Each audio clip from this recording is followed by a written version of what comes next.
bang the gavel. Two. Tap. Call the meeting to order. I want to please rise for the flag salute. Pledge allegiance to the flag of the United States of America and to the republic for which it stands, one nation, under God, indivisible, with liberty and justice for all.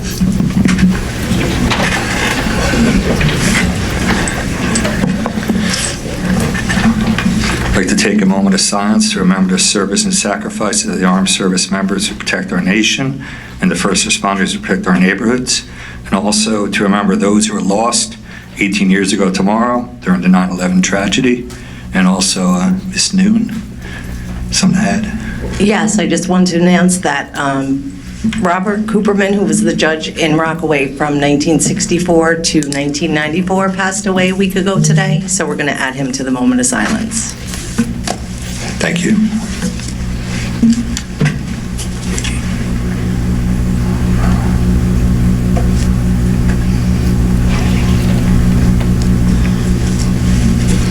Please call the roll. Councilmember Quinn? Here. Councilmember Friedlander? Here. Councilmember Jednak? Here. Councilmember Abrahamson? Here. Councilmember Kelly? Here. Councilmember Noon? Here. Vice President Jackson? Here. Council President Sackett? Here. The meeting was advertised in the Daily Record and the Star Ledger, the official newspaper for the Township of Rockaway, on January 11, 2019. Notice is posted on the official bulletin boards of Rockaway Township. Move on to number 6, approval of minutes. We have August 13, 2019 regular meeting and August 13, 2019 closed session. Make a motion. Make a motion. Second. We're doing it for both, gentlemen? Do it for both? Yep.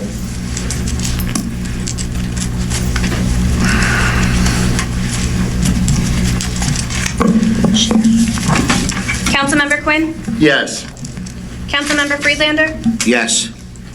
Councilmember Jednak? Abstain. Councilmember Abrahamson? Yes. Councilmember Kelly? Abstain. Councilmember Noon? Yes. Vice President Jackson? Yes. Council President Sackett? Yes.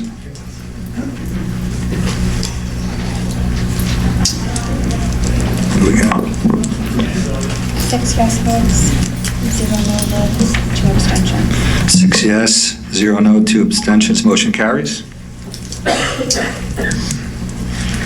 Moving on to number 7, ordinances adopt. Ordinance 19-18. An ordinance of the Township of Rockaway and the County of Morris, New Jersey, providing for various capital improvements for the Township of Rockaway, and appropriating $2,654,600, therefore, and providing for the issuance of $1,803,771 in general improvement bonds or notes of the Township of Rockaway to finance the same. I'd like to make a motion to table that.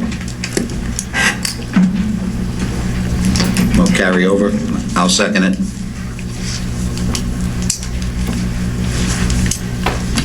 Who made a motion to table that, Christina? Councilmember Jackson? And who seconded it? I didn't hear that. Mr. Friedlander? Any discussion on the table? Any discussion? Is there a reason why we're tabling it? What? Any reason why? Yeah, I haven't had time to thoroughly go through the new bid offer and all that stuff, so I want to take my time to go through it. I'm sorry, Mr. Jackson, can you repeat that? I couldn't hear you. I need everybody talking. I did talk into the microphone, and maybe if you pay attention, you'll hear me. I didn't have time to go through the new revised plans, and I want to take my time and go through them and make sure I'm comfortable before I vote in this ordinance, so I'd like to table it.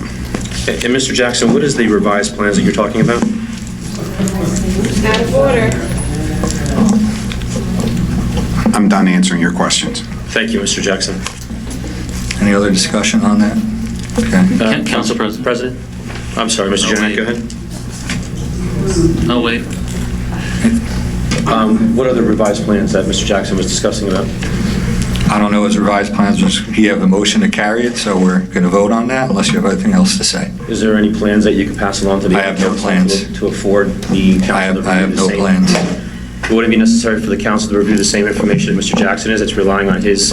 He said he hasn't had a chance to review the plan, so we're going to wait till he has time, and then we're going to But do could it you next pass the time. same plans that Mr. Jackson has to review? I don't have any plans to pass to him, so we're going to make a No, motion he to has carry. plans that he's reviewing. Could you pass them to the rest of the council? He doesn't have any plans. He said he hasn't reviewed them yet. So The plans that he's reviewing, could he pass to the other members of the council? I don't have any plans with me to pass to review. At one time before the next council meeting, when this is tabled? Yeah, we'll send it over so we can all review. Maybe like in the next couple of days? Sure. Great, thank you.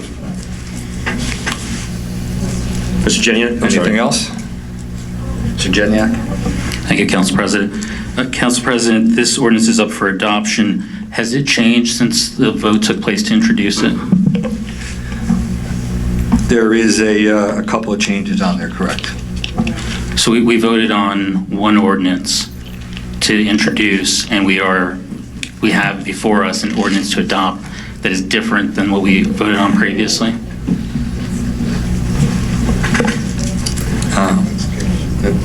That's why we're going to make the motion to carry it over there. So what are the changes in this ordinance from what we voted to introduce? Administration, do you have the changes on the ordinance?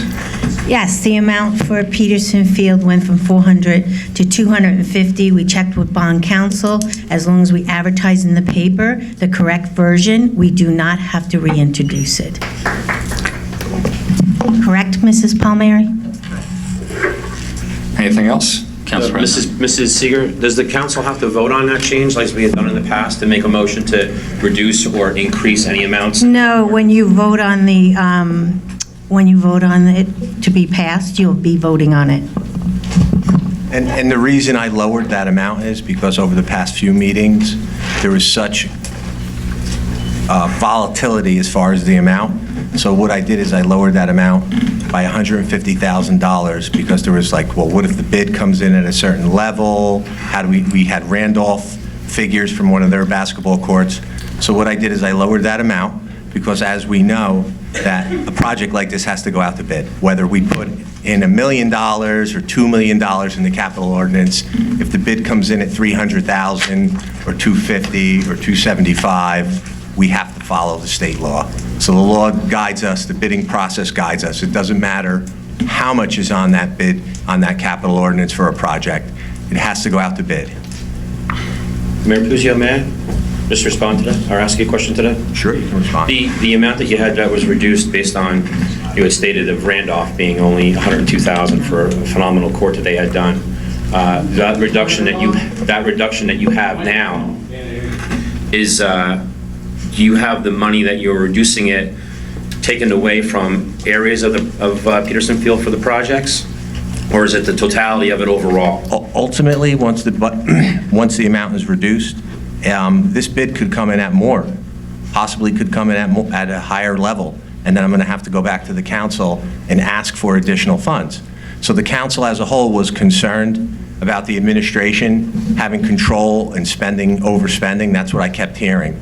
So what I did is, in a sense, not negotiate it, but lowered the amount. So I've kind of flipped it, so now if they're uncomfortable with me, I feel comfortable with the council. If the project comes in at a higher level than the bid, than what we have here, I'll go to the council and ask for the monies. Okay, anything else? I'm good, thank you. Okay. Council President. One more thing, quickly. Thank you. Council President, when we've discussed ordinance introductions and adoptions previously, our administrator has previously informed us that changes could be made to ordinances post-introduction provided they were not material changes. And we've also previously gotten advice from the attorney on the record at those meetings where a change in dollar amount was declared to be a material change that would require a revote. So I'm surprised to hear tonight, for the first time, information that's contradicting both of those things. And I think you remember those meetings, Council President. Council President, the difference is they were advertised that way. This was advertised with this amount of money, so it is not changing it. And when was this advertised? You'll have to ask the clerk. I don't know off the top of my head. I'll have to get you that information. It was the last week of August. So the last week of August is when the change was made and then advertised with the change? Yes. And was that communicated to the council that it was being advertised with the change? Well, you weren't around. I typically don't communicate with the council regarding newspaper notices, no. But if the ordinance changed and that changed ordinance was advertised, was that communicated to the council? The change was communicated to the council. Everyone was provided with a memo explaining the change that was made. Thank you. Okay, let's call the roll. Councilmember Quinn? Just to be clear, we're putting this on hold. That's what we're voting on. Yes, I'm carrying this. Councilmember Friedlander? Yes. When? Councilmember Jednak? Abstain. Councilmember Abrahamson? Abstain. Councilmember Kelly? And just for clarification, when is this table to? I'm hoping to carry it to the next meeting. Next meeting. Yes. Councilmember Noon? Yes. Vice President Jackson? Yes. President Sackett? Yes.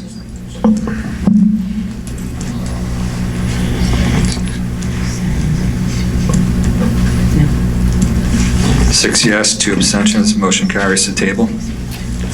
Ordinance 19-19, ordinance of the Township of Rockaway in the County of Morris, New Jersey, providing for the acquisition of computers, networking equipment for the Department of Information and Technology, including all structures, work, equipment, and materials necessary therefore or incidental thereto from the reserve for information technology acquisitions and appropriating $100,000 therefore.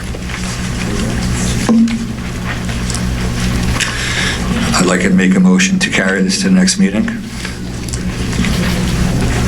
Why? I'll second it. Why, Council President? Because I'd like to make the motion to carry to the next meeting. Thank you.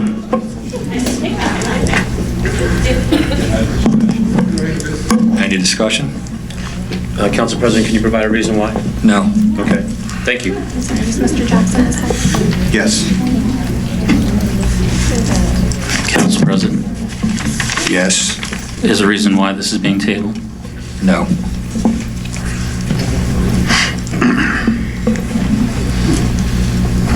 Any others?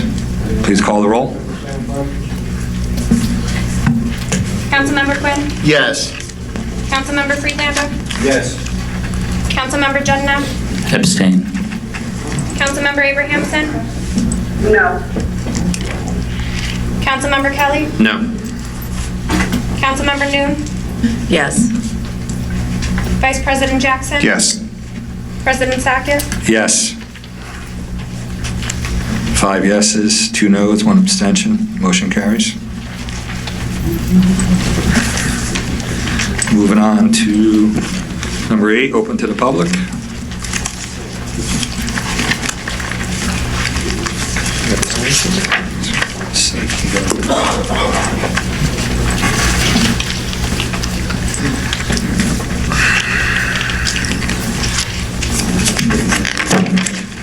I'm sorry. Ready? I saw that. Here we have John D. Clark. Oop, let me read this first. Should I read it?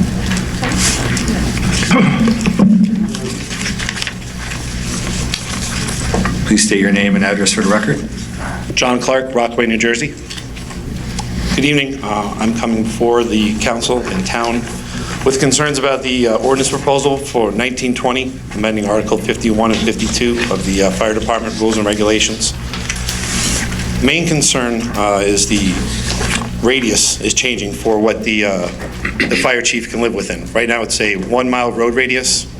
They're looking to change to a 3-mile radius. While the membership is aware of this proposed change, it has not been brought back to the membership for discussion. It was voted on by the chiefs, and the 120 or so members have not been able to discuss it. I know there is quite an opposition towards this change. Main concern with that being, you're opening it a 3-mile radius. That gives people the chance that live in West Milford, Ringwood even as part of that radius from the town borders, the opportunity to be a fire chief. The fire chief has specific vehicles, the incident command vehicle that has pre-plans for life safety buildings, that has mutual aid response radios and stuff like that. Some of the times that I did show over a half hour just to get to the mall. I did the mall as like a certain medium point. And a half hour for a working fire or a substantial incident for the mutual aid radios or plans to get there is a substantial time, whereas now it's only a 1-mile road radius, and the chief responds rather quickly. They can get on scene and start establishing command at what needs to be done. My concern is that it hasn't really been looked at, it hasn't been brought back to the membership.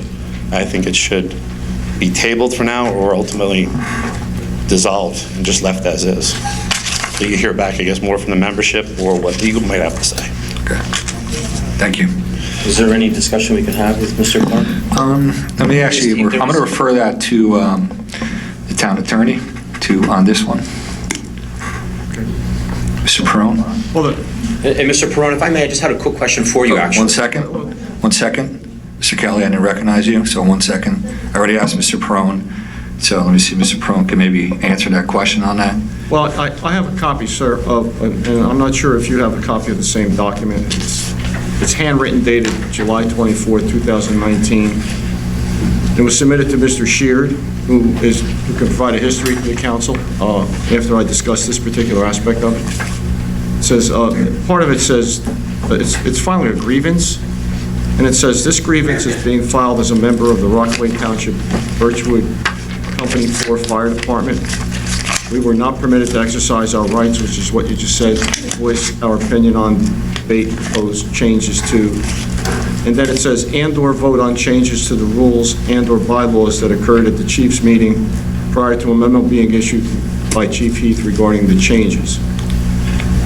What I've done because of reading that is I've read the entire rules and regulations and the bylaws. And I may have missed it, so maybe you can help me. I don't see anything about amendments to the rules of regulations in the rules and regulations.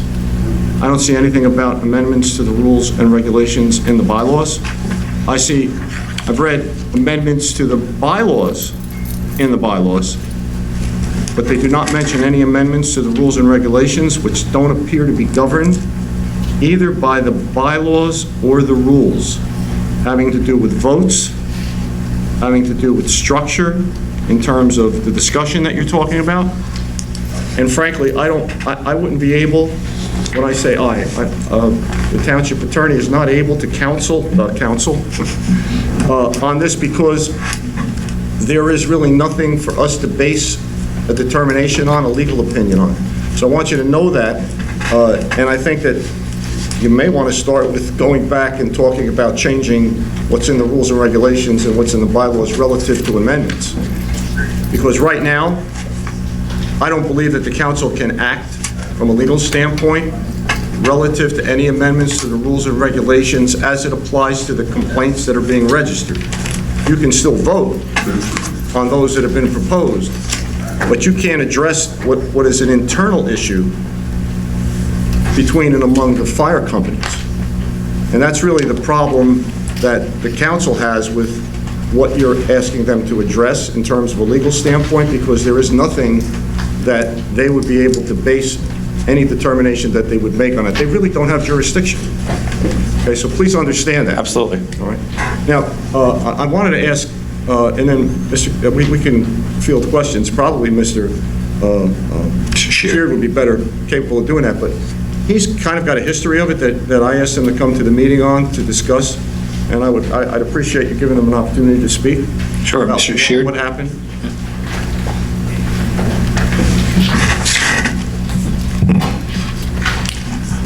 Before I speak, Mr. President, is there any other body from the public that's going to speak about the same thing so that I can address all the questions at once? I do see on the sign-in, there is, looks like a couple other people here. I don't know if they were to talk about the same thing, but it would be nice to just hammer it all out at once instead of going back and forth. I do see a Darlene and Stephen Sperry here. I don't know if they were going to talk about the same thing. You guys want to come We have up? them all come up? You want to come up? Darlene Gunad, Stephen Sperry. I don't know if I pronounced that properly. I apologize. You just say your name for the record. Stephen Sperry, Dover. And Darlene? Darlene Gounod, Daniel Street, Rockaway Township. Thank you. You're all for the same thing, pretty much, or was there anything else you wanted to add from Mr. Clark? I have a different... Opinion? Yeah. Same as you, same as, Yes. different? You want to say yours then? Maybe we let you guys talk real quick and then we can, okay, maybe let her talk. I'll take my moments. Okay, yeah, Thank please. you. I have children. Most of us in this room do. When they go to school, they're taught, if a smoke alarm goes off, get out of the room. Leave the building. Most of us have carbon monoxide detectors, or we should. If it goes off, the fire department says, get out. Seconds matter. Moments in this home can cause death. If you have a gas leak, no one wants you staying in your home. Why? It could blow up. We've seen it happen. Seconds do matter when it comes to life-saving events. These gentlemen over here, they ride on a fire truck. My son rides on a fire truck. My father was a first responder for over 20 years. They do it because seconds matter, because the lives of these residents and these residents matter. And when it comes to seconds that matter, miles matter. I pulled out an old school map. Google's great for some things, but it is not great for a radius. Currently, the ordinance says 1 road mile. I know how long 1 road mile is. Takes me from my house down to Birchwood School and back, because I walk that.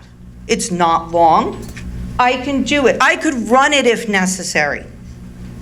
The 3-mile radius, well, that's different. If I go to my handy dandy old-fashioned map, I'm that old, it'll show that 3-mile radius puts you corner of Dover Chester Road on Route 10. 5.9 road miles, and at 11 this morning, a 13-minute drive to Rockaway Mall. It puts you on Wooten Street in Wooten, 9.8 road miles from the Rockaway Mall. It puts you on Halsey Island, inside the center of Lake Hopakon. I'm not sure how our non-flying vehicles would get there, but the 3-mile radius would allow a fire chief or deputy chief to live on that island and somehow respond. Schoolhouse Road in Jefferson, 12.6 road miles to the Rockaway Mall. It matters. I heard last week, or the last regular meeting, that we're going to rubber stamp this. Whatever they want. I'm telling you, it matters. If my son is in a home, if my neighbor's fire alarm is going off, I don't want someone further away than they have to be. I want them as close as possible. There is a big difference between a radius and a road mile. Our vehicles don't fly. We don't have Superman on our staff. It matters. So for anyone to say that something should be rubber stamped that involves the lives of the people here, the people there, and the folks watching seems irresponsible. And I'm only measuring to the Rockaway Mall. For those people that live up north, West Dewey Avenue in Wharton is 14.2 miles in 25 minutes. Do you want to accept that it just doesn't matter? That a radius versus a road mile, oh, well, we haven't defined it, it's okay. I'm not going to accept that, and I beg of all of you to ask questions, to pull out an old-fashioned map and see how many towns and how many places this emergency vehicle with lights and sirens can be driving from to help someone in need. Thank you.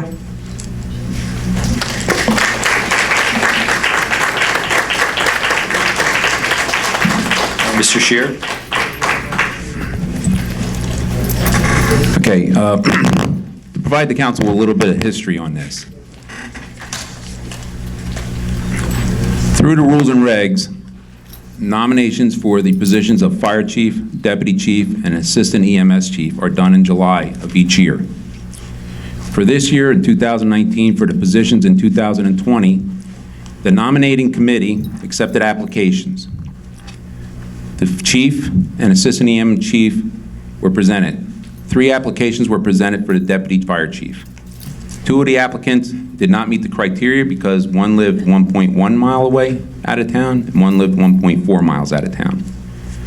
The nominating committee proposed the one candidate that lived in town. It went to the fire companies, all 5, to be voted upon. The fire chief was voted in. The assistant EMS chief was voted in.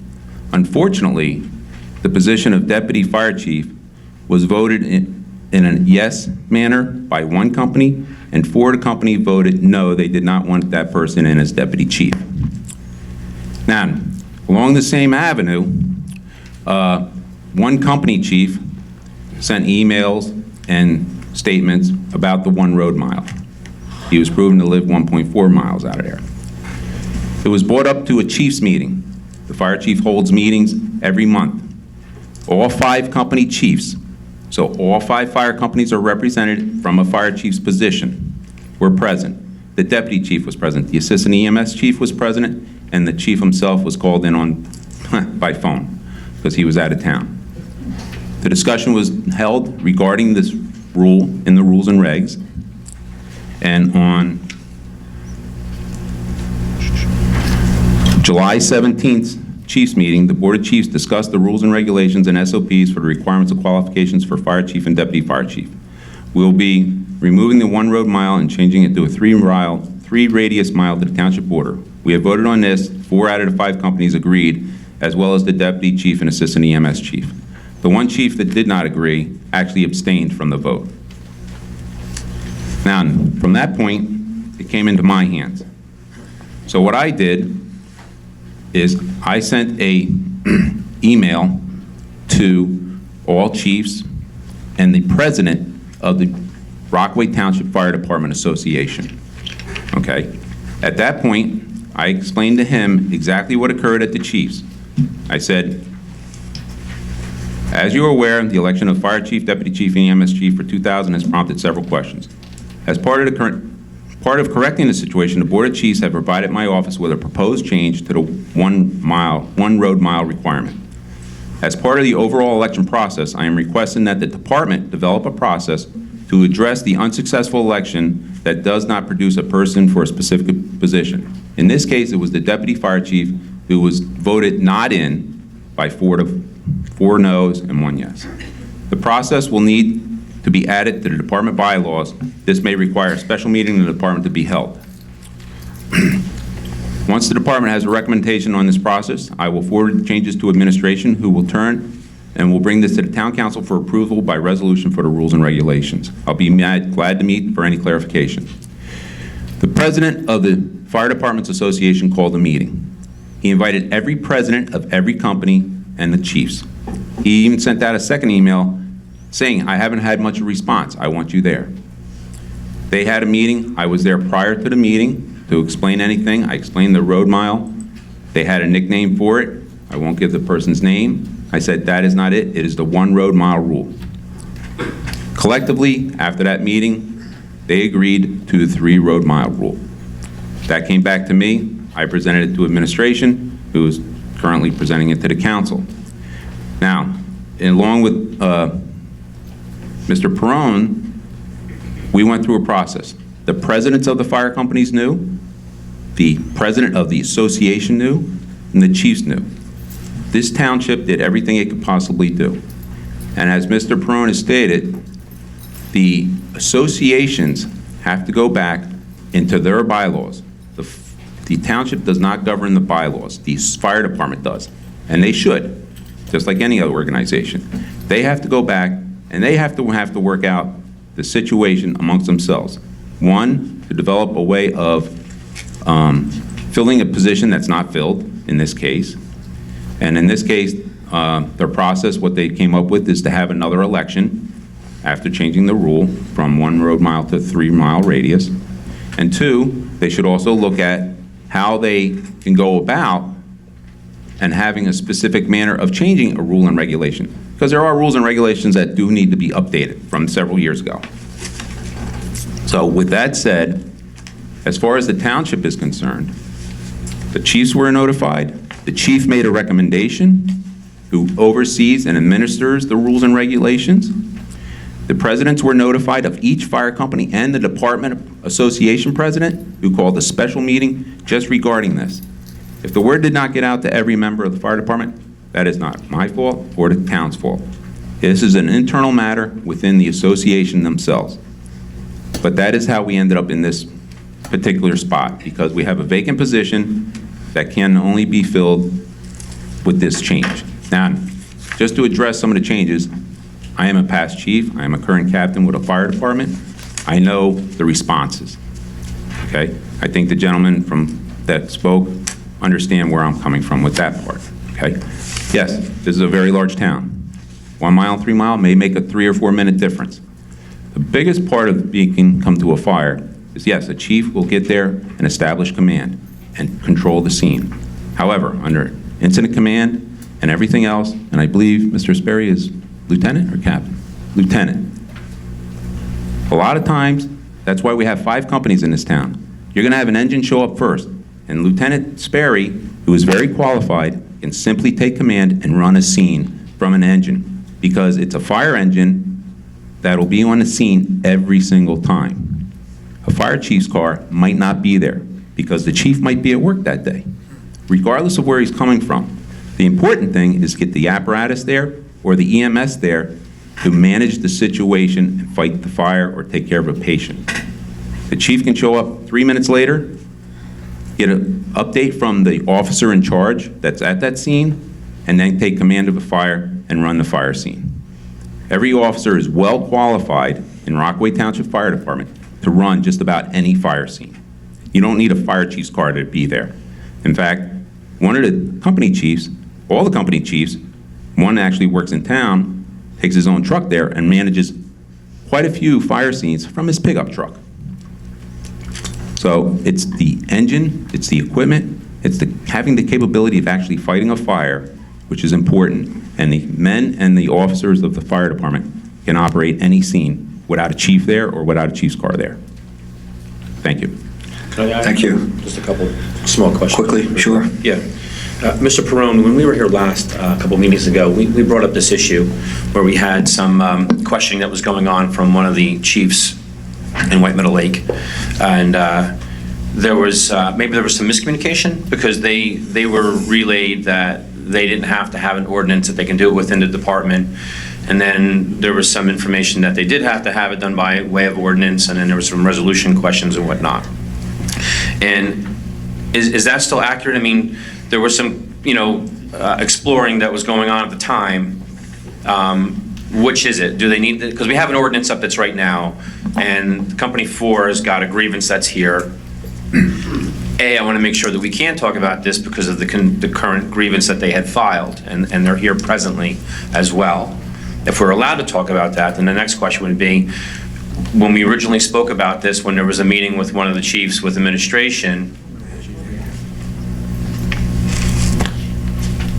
I don't remember a chief being here. I remember you asking me a bunch of questions. Well, we had a chief that was in the audience. There was a chief that was meeting with Mrs. Siegert. Bobby can answer, but I've never seen it. I never responded to questions from a chief of anywhere. You asked me a bunch of questions at a meeting. Right. I did the best I could to respond to you. Mr. Sheard was out And there were things that we discussed relative to the vacancy. You were saying that there was a vacancy, and I was saying, no, there isn't a vacancy until December 31, 2000. No, in the event that there would be a vacancy that was on that. The question was, there was some conversation from what was relayed to me that they council had spoken to the chief, and I think Mrs. Seeger even said that you spoke to. I never spoke to Chief Heath. I never spoke to And I believe that was even questioned recently at the wet down to the mayor about that. I never spoke to Okay. Then the other question I have is, Mr. Sheard, bylaws, rules and regs, and SOPs, are they three individual things? Are they one that they just name differently? To answer the first part of your question to Mr. Perone, that was a miscommunication on my part from an email that I had received. Right. And I clarified that, which I'm sure you're aware. I am.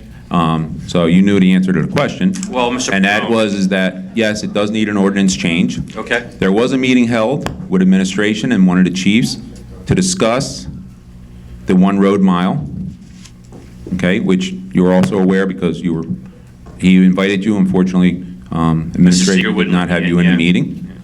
So the answer to that's the answer to those questions. As to there are several levels of rules and regulations and bylaws and SOPs. Are they different though? Everything is different. The Okay. first level, which is the town ordinances, okay, there's two parts of the town ordinance. There is the fire department, Rockaway Township Fire Department, and then there's the Department of Fire. Two separate ordinances. Then there are the rules and regs that are made up by, they've been there for many years before I even became director, and they are actually developed by the fire company, or they should be. I don't know how the prior ones were developed. And then they have to be brought to the council because there is one section in the ordinance that states that the township has to adopt the rules and regs of the fire department. The next level is there are SOPs that are developed by the fire chief and approved by the fire chiefs, the board of chiefs, as well as they can be done by the director of fire. They are mostly operational things, which none of those, they include just a description of kind of like what the application looks like to apply for a position, an elected position. Then there are the bylaws of the association, which is the association is all 5 companies made up of the Rockaway Township Firemen Association, and they have a president and a board. Then there are the bylaws of each individual fire company, which govern each individual fire company as a separate entity. Those are the levels that are there, and each one is separate. Okay. Do any of them overlap, like contradict one another?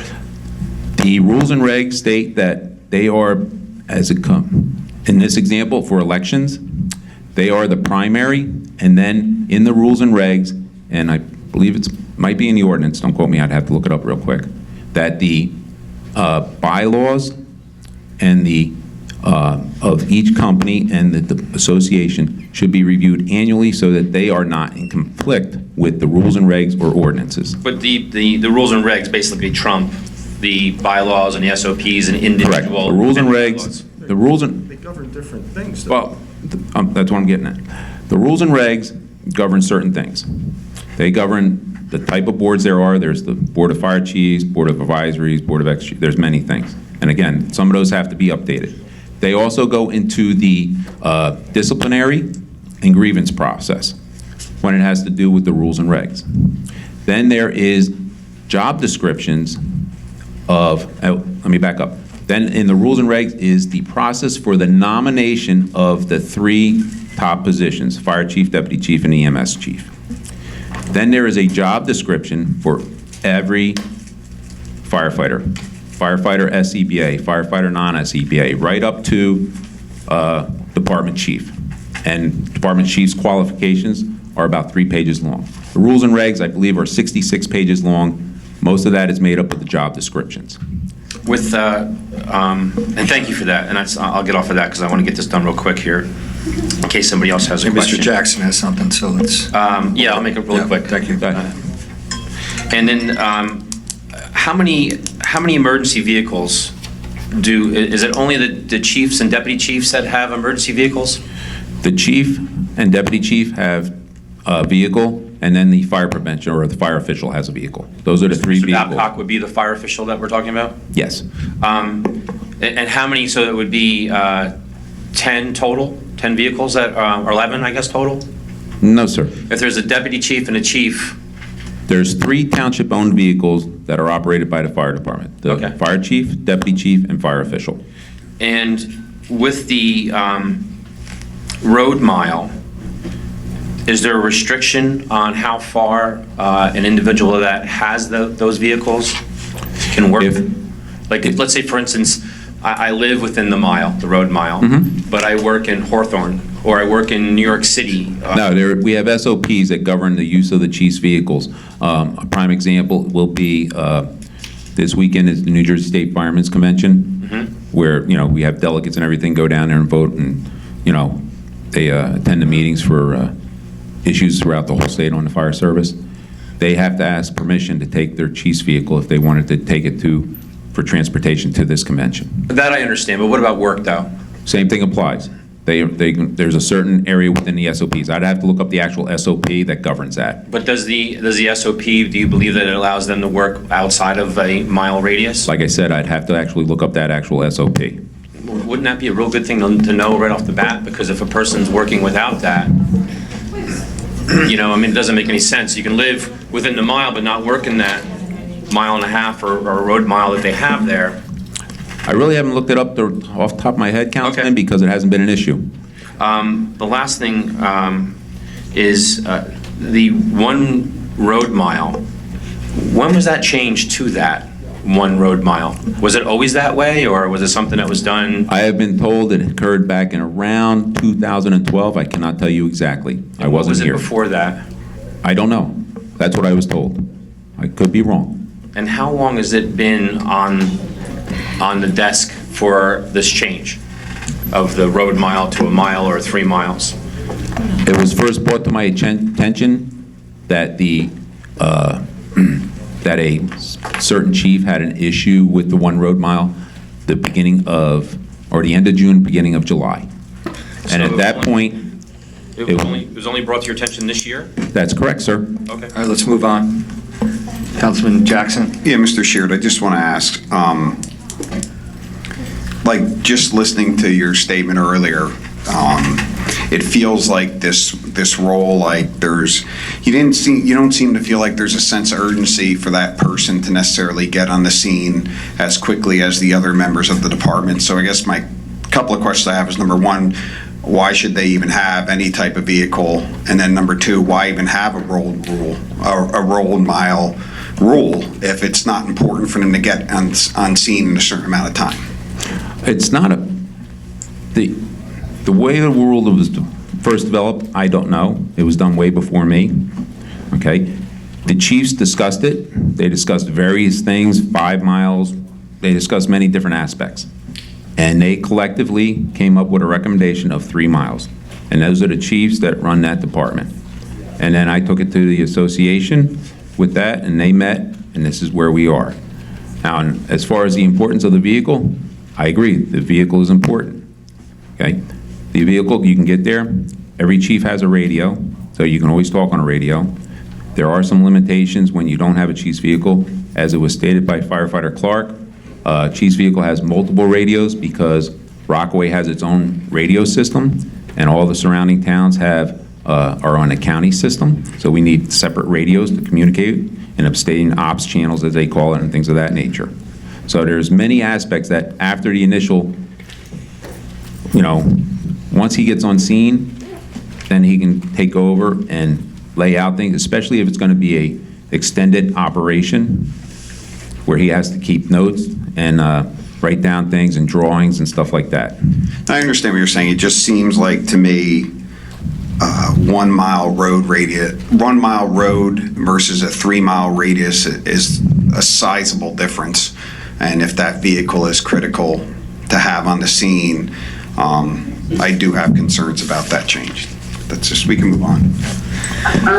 May I make a comment, Council President? Sure. I was just listening to Mr. Sheard and not being familiar with the work mileage. I do believe that if it's 1 mile to a home, it should be reflective to their work situation too, or vice versa. Because there's no predicting when a fire is going to happen, if it's going to happen in the middle of the night when they're home, or when it happens during the day. So I do think it's kind of contradictory that we have a mileage, 1 mile for home, near home, but none. I can't imagine they all the chiefs and work a mile, within a mile. And that's all I have to say about that. Needs to be looked at then. And just for clarification, Mrs. Abrahamson, the Council President, Mrs. Abrahamson, you're saying that if the one can work outside of the road mile, whether it's 10 miles or 15 miles, then what would, because most people work majority of the time, during the day, why would it make a difference then for the road mile itself or the residency when most people work from, 8 to 5, or maybe they leave work at 6 and come home at... That's exactly what I'm saying. At 7, if there's no restriction on that... Tucker, that, if it should apply. Same. That's all I have, Council President. Okay, thank you. Moving on. Council President. Mr. President, if I could, just 2 seconds. Sure. I have no one way or other way of feeling about this. I am just a messenger. This is the chiefs and the fire department that came up with this, and it's my job as the director to bring it to you. That is my position. Thank you. Something to add on this report? Council President, is there currently a grievance regarding this? No. There is, right here. There is. I received a couple of things. I have. Is there a grievance? No. The grievance has been denied. Okay. It was filed at a time, and in addition, based upon the subject matter of the grievance, it would not be something that would be cognizable and under the jurisdiction of the township, because it doesn't fall within the rules or any aspect of the rules and regulations. What step of the grievance process did it end at? Essentially, the first step, which was skipped. And from what I understand, Pat, you want to give us information on that? I sent a letter to the Fire Department President of Company 4 on August 29th, that in response to your letter, please be advised your request is denied due in fact that the grievance procedure was not followed to allow your grievance to proceed to step 2 because step 1 was not done in a timely fashion. Anything else? Yeah, Council President, so it sounded like you said that we all received a copy of documentation. Yeah, it was delivered. It would have been delivered to your house. I don't know if you were there, but that's where I received mine today. Yeah. It was sent to my house. Yeah. And when did you receive it? I received a package at my house over the weekend. Yeah, so I got it last night. Okay. In my mailbox. Okay. So whoever sent this went through great effort to go through this document. So they included correspondence, they included the signatures and names of the members of the Birchwood Fire Company who had concerns about this proposed change. And someone went through, they provided a copy of the rules and regulations that we've been talking about this evening, and went through and took great pains to underline and star various sections of this document. I happen to notice that on page 12, there is the grievance procedure, which they starred, and step 3 on this page includes a township grievance committee, step 2 includes the township grievance committee, which is referenced as being comprised of the township administrator and 2 persons appointed by the township council. And then the next step beyond that, step 3, is the township council as a whole. So if this grievance is restarted and done in a timely manner, step 2 will be coming to the council, it appears, and so the council, president, vice president might want to be aware of those appointments that will need to be made. All right, thank you. Okay, let's move on. Joseph Simon.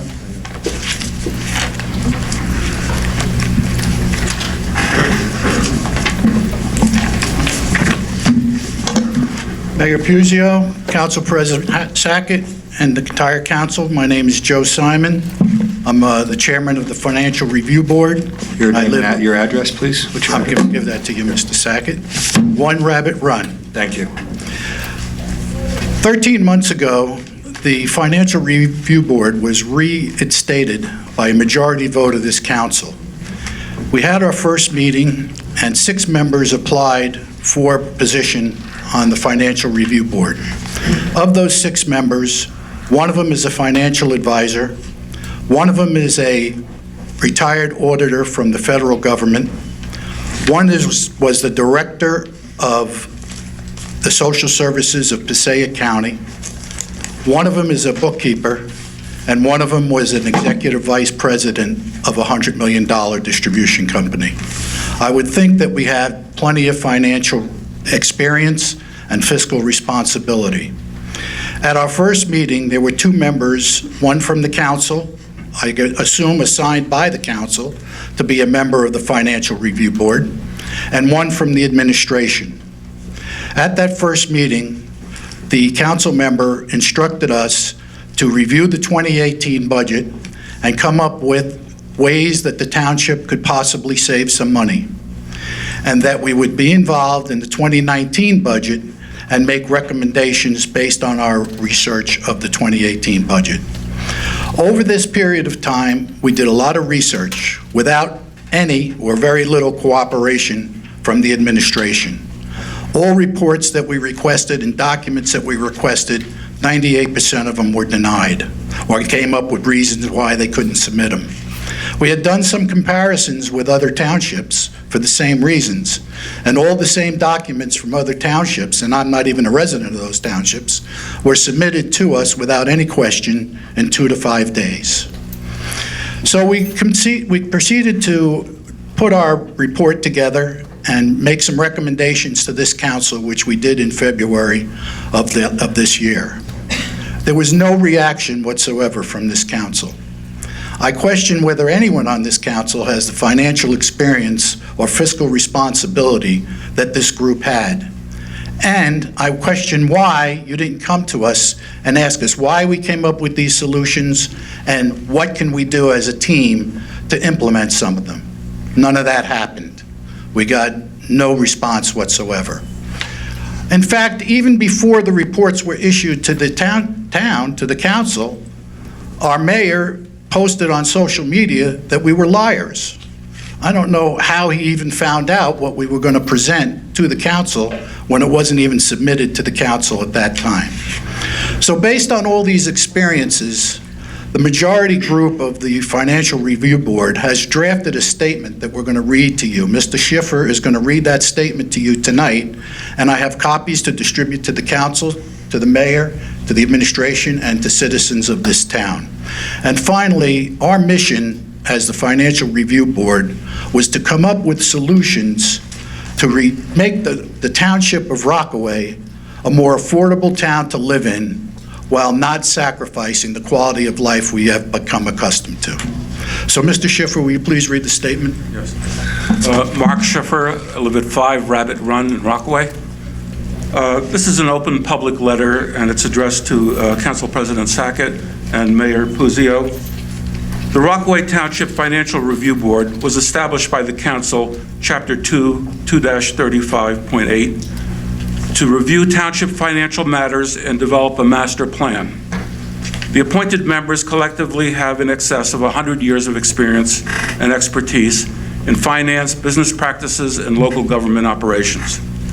The FRB, Financial Review Board, appeared before the council on June 25, 2019 at their meeting to advise the difficulties we were experiencing in performing our responsibilities because of the lack of guidance from this council and a lack of cooperation from the township administration.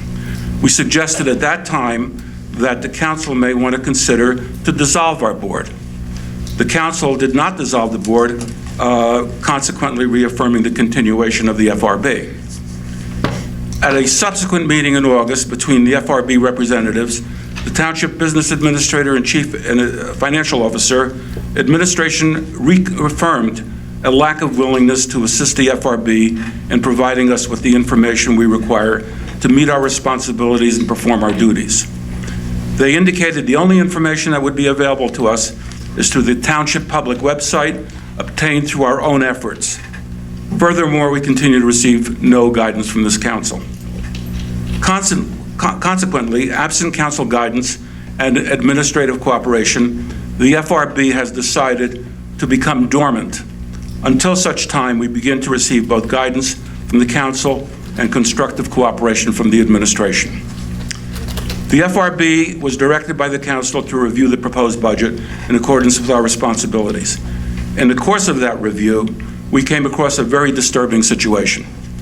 Specifically, the unresolved Bobleyville sewer line project assessment issue. We have repeatedly brought this unresolved issue to the attention of the council and township administration. Bobleyville, a section of Rockaway Township, had sewer lines installed in 1990 at a cost of $993,953. The federal government made a payment to the township of $288,000 at that time on behalf of the Armory located in Bobleyville. The mayor described the federal payment as, quote, a gift, end of quote, not an assessment. The FRB has requested documentation to determine the nature of that federal payment, but that documentation was never provided to us. Except for the federal payment, the township has failed to date to bill sewer tax assessments to the other 62 residential parcels that benefited from that improvement. Therefore, the original expense of that unreimbursed improvement cost of $645,967 has imposed an unfair tax burden on all other township taxpayers. The township auditors, going back to at least 2006, have repeatedly noted that the sewer assessments were not made and recommended that the township make those assessments. The auditor also indicated that the issue was discussed at exit conferences with administration responding that all efforts would be taken to make the assessments. Unfortunately, it appears that there was little or no follow-up. Township auditors have included the following language in the most recent audit. Quote, as indicated by the large number and amount of liens, assessments receivable, and delinquent taxes outstanding, it is apparent that a continued effort is needed in pursuing payment and reducing these balances. The last sewer project has been completed, and in order to provide adequate funding, an effort must be made to confirm assessments, end of quote. Because this issue has not been resolved for the past 26 years, the township auditor should have stated the length of time that the issue would have remained unresolved and identified the sewer project by name. These added details would have drawn greater immediacy to resolving the outstanding debt. The township attorney had been directed to investigate and prepare a report on the Bobleyville issue. It apparently took the attorney 3 years to finalize that report. We have been denied access to that unredacted report despite months of repeated requests. The mayor advised that the report could not be released until reviewed and recommendations made by the Board of Sewer Assessment Commissioners, Administrative Code 2.34.1. Because that board is currently vacant, the mayor asked the council to fill the 3 permanent and 2 alternate seats to that board. The council posted requests for volunteers to fill those positions on the township website. When 3 of our FRB members applied as individuals to serve on that board, their appointments were blocked by this council by a 5-4 vote, despite the absence of any other applicants for membership to that board. One of the 5 council members who voted against their participation has a clear conflict of interest on the Bobleyville issue, as he resides there and has been benefiting from the non-assessment of the sewer charges for all of these past years. He should have recused himself from all discussions and votes regarding the matter, and the township attorney was remiss in not advising him to do so. Because of that conflict of interest and that council member's actions, it calls into question the validity of any past council votes and discussions, closed or open sessions, relating to this matter. The incomprehensible delay of the resolution of this matter has imposed an ongoing unfair tax burden upon all other taxpayers of Rockaway Township. The FRB has a fiscal responsibility, having been assigned the task of reviewing the proposed township budget to address this issue. However, our efforts have been blocked and undermined. Because the council seems to be compromised in this matter, we feel obligated to refer the matter to the Morris County Prosecutor's Office for investigation to determine if any violations of law by any individual, public or private, have occurred. As noted above, the FRB will initiate a period of dormancy effective immediately until we are advised of constructive changes by both the council and administration that will enable us to function in accordance with our established responsibilities. Signed, Joseph Simon, Chairman, and signed by the FRB board members, Roger Francis, Patrick Deo, and Mark Schiffer. Thank you. Next up, Tom Brennan. Sure. You want to give it to... You give it to Bob. And he'll pass it around. Thank you, Mr. Simon. Thank you. Wendy Slosky. Just give me...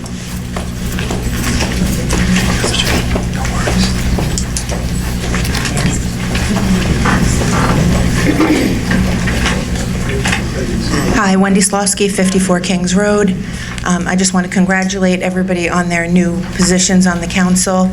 I am hoping and praying that cooler heads and logic will prevail and that we can actually get some work done now and not continue this infighting and going against each other. That was all. Thank you. Thank you. Thank you. Jim Waters.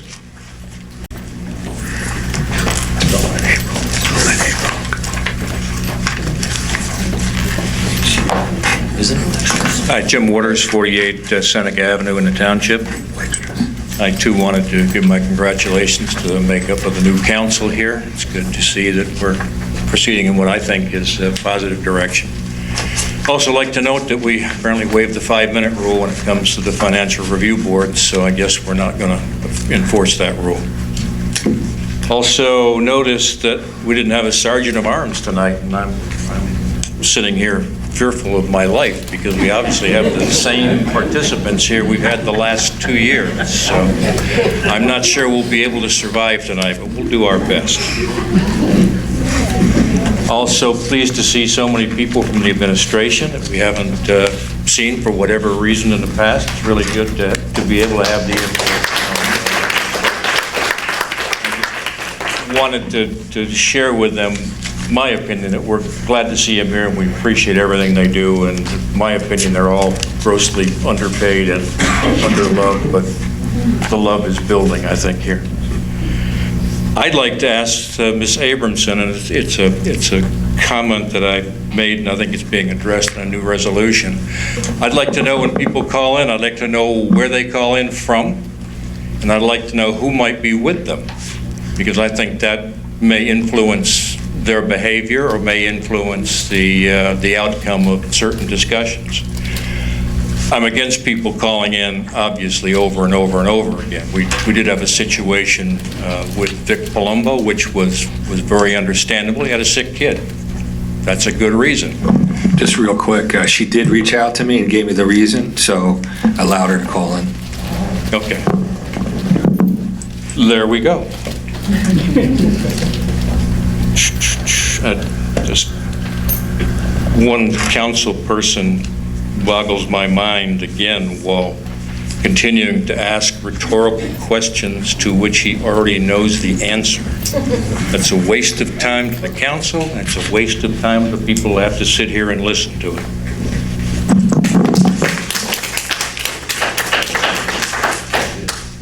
And I guess that brings me to the end. I thank you very much for the time. Thank you. David Morris. David Morris, 6 Oneida in White Meadow Lake. Good evening, Mr. President, Council President, sorry, Mayor, Council President, members of the Council, Madam Clerk.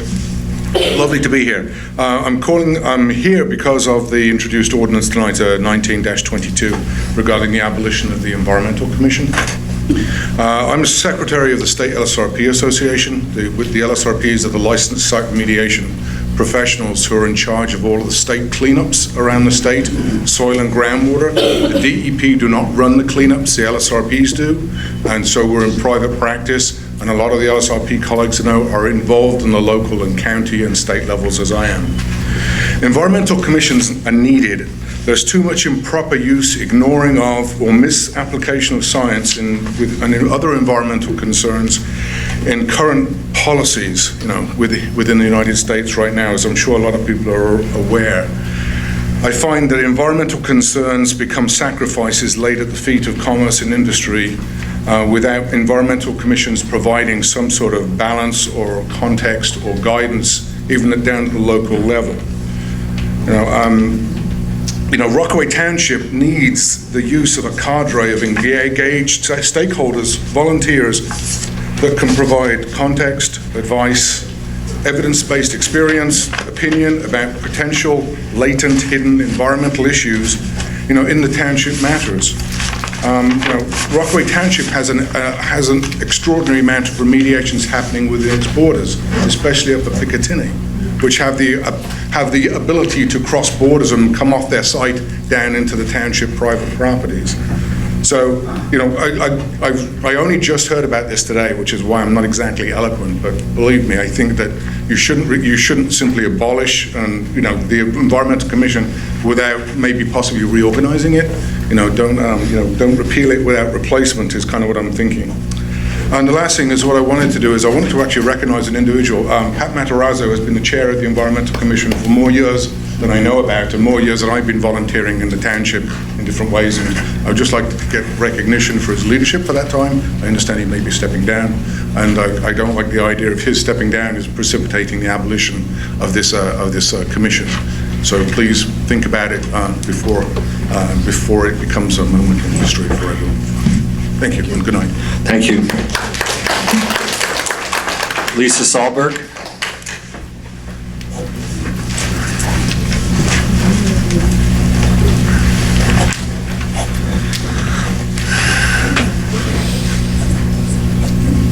I like this. I have something to lean on. Lisa Sahlberg, 10 Bergen Hill. First of all, this is nice, looks good. You were here, now you're there, like it. Number two, this ordinance that's coming up later regarding the requirements of the council members to be present and not to try to participate in closed meetings when they're calling in, no matter what the circumstance, is excellent and a wonderful step in the right direction. So kudos to the town and administration for bringing that forward. And I want to talk about the Environmental Commission for a bit. I've been on the Environmental Commission for, I don't even know how many years. It's over a decade. I was brought on by Mayor Susi, and I have enjoyed my time as a volunteer on the commission, whatever. I'm sad to see it fold, if that's what's going to happen this evening. I think it needs to be reorganized and put together in a more professional manner. I understand there's no money in the budget for it at this point because that was slashed, but we need to make sure that our environment is protected. There have been a number of issues over the 10 years that we took a look at the commission, and we brought our recommendations to the planning board that were really helpful in the Pond View project specifically, and the Morris Commons project again, and then there was a couple of other ones that we got involved with. I don't think the commission was used as appropriately as it should have been all the time because I don't think the planning board really knew our role. In fact, members of the commission didn't really know our role because there was never any training, and we were told this is the way we've done it for 30 years, this is the way we do it. So we should probably look at rebuilding and reconstituting and making it stronger. There are a lot of open spaces we should be looking at as a township to protect for our future. And the issues regarding the Picatinny property are not small items. There was major contamination up there that could impact the groundwater around us. So we need to take that into consideration. I'm not necessarily in favor of the abolishment of the commission in its entirety. I hope that you'll consider, if we have to cut it now and then rebuild it later, that there are some absolutely outstanding individuals that have committed a great deal of time and energy. Dave spoke a little bit about what his experience is. You can't pay for that. You just have the knowledge and the passion. Living here in town, might as well put it to use for us. And I want to echo his statements on Pat Matarazzo's time of service to this town. He will remain available to the town for a consult, but unfortunately his eyesight is getting quite bad and he cannot continue to do the job. So I think the town owes a humongous debt to Pat Matarazzo, and if you don't know who he is, come talk to me and I'll tell you all the amazing, fabulous things that he's done. But Pat deserves probably a commendation from the council and the town for his time and service, and I hope that you all consider doing that. And that is all I have to say tonight. No. Thank you. Patrick Dio. Pass. Okay. Lil?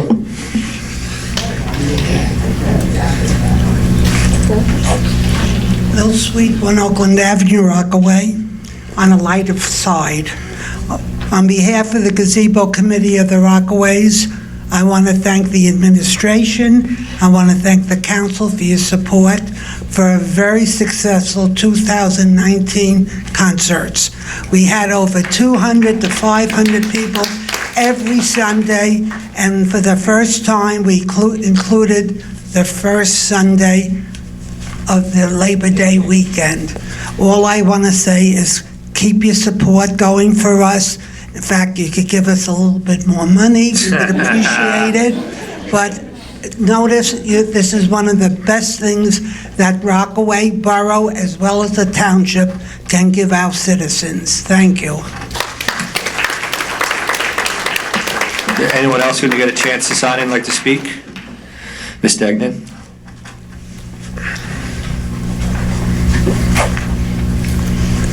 Pat Degnan, 88 Valley View Drive. I'd just like to remind everyone that the White Meadow Lake Clubhouse Civic Affairs Committee is sponsoring a Meet the Candidates night for public office on Monday, October the 7th at 7 p.m. to 9 p.m., and all are invited. Letters have been sent out, and I'm starting to receive responses from the people that are going to come, but it's open to the entire township, so if it can be put on the website, and anybody wants to post it on their own Facebook page, please feel free, because it's open to the public. Thank you. Anyone else? Ms. Gregg?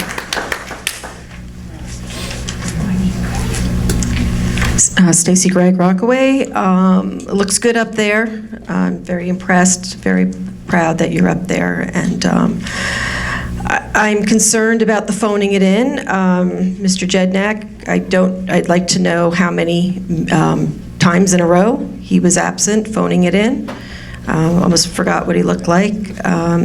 Is there an answer for that? I know it was Oprah by somebody. How many times we've had people phoning in? I think he missed 7? 6 or 7 in a row. I don't know exactly offhand, but I haven't seen him since, what, May 28th? Council President, I was present by phone in those meetings. When was the last time you were here? Phoning in is what I'm asking about specifically, Council President. Yeah, when was the last time you were here? Do you remember?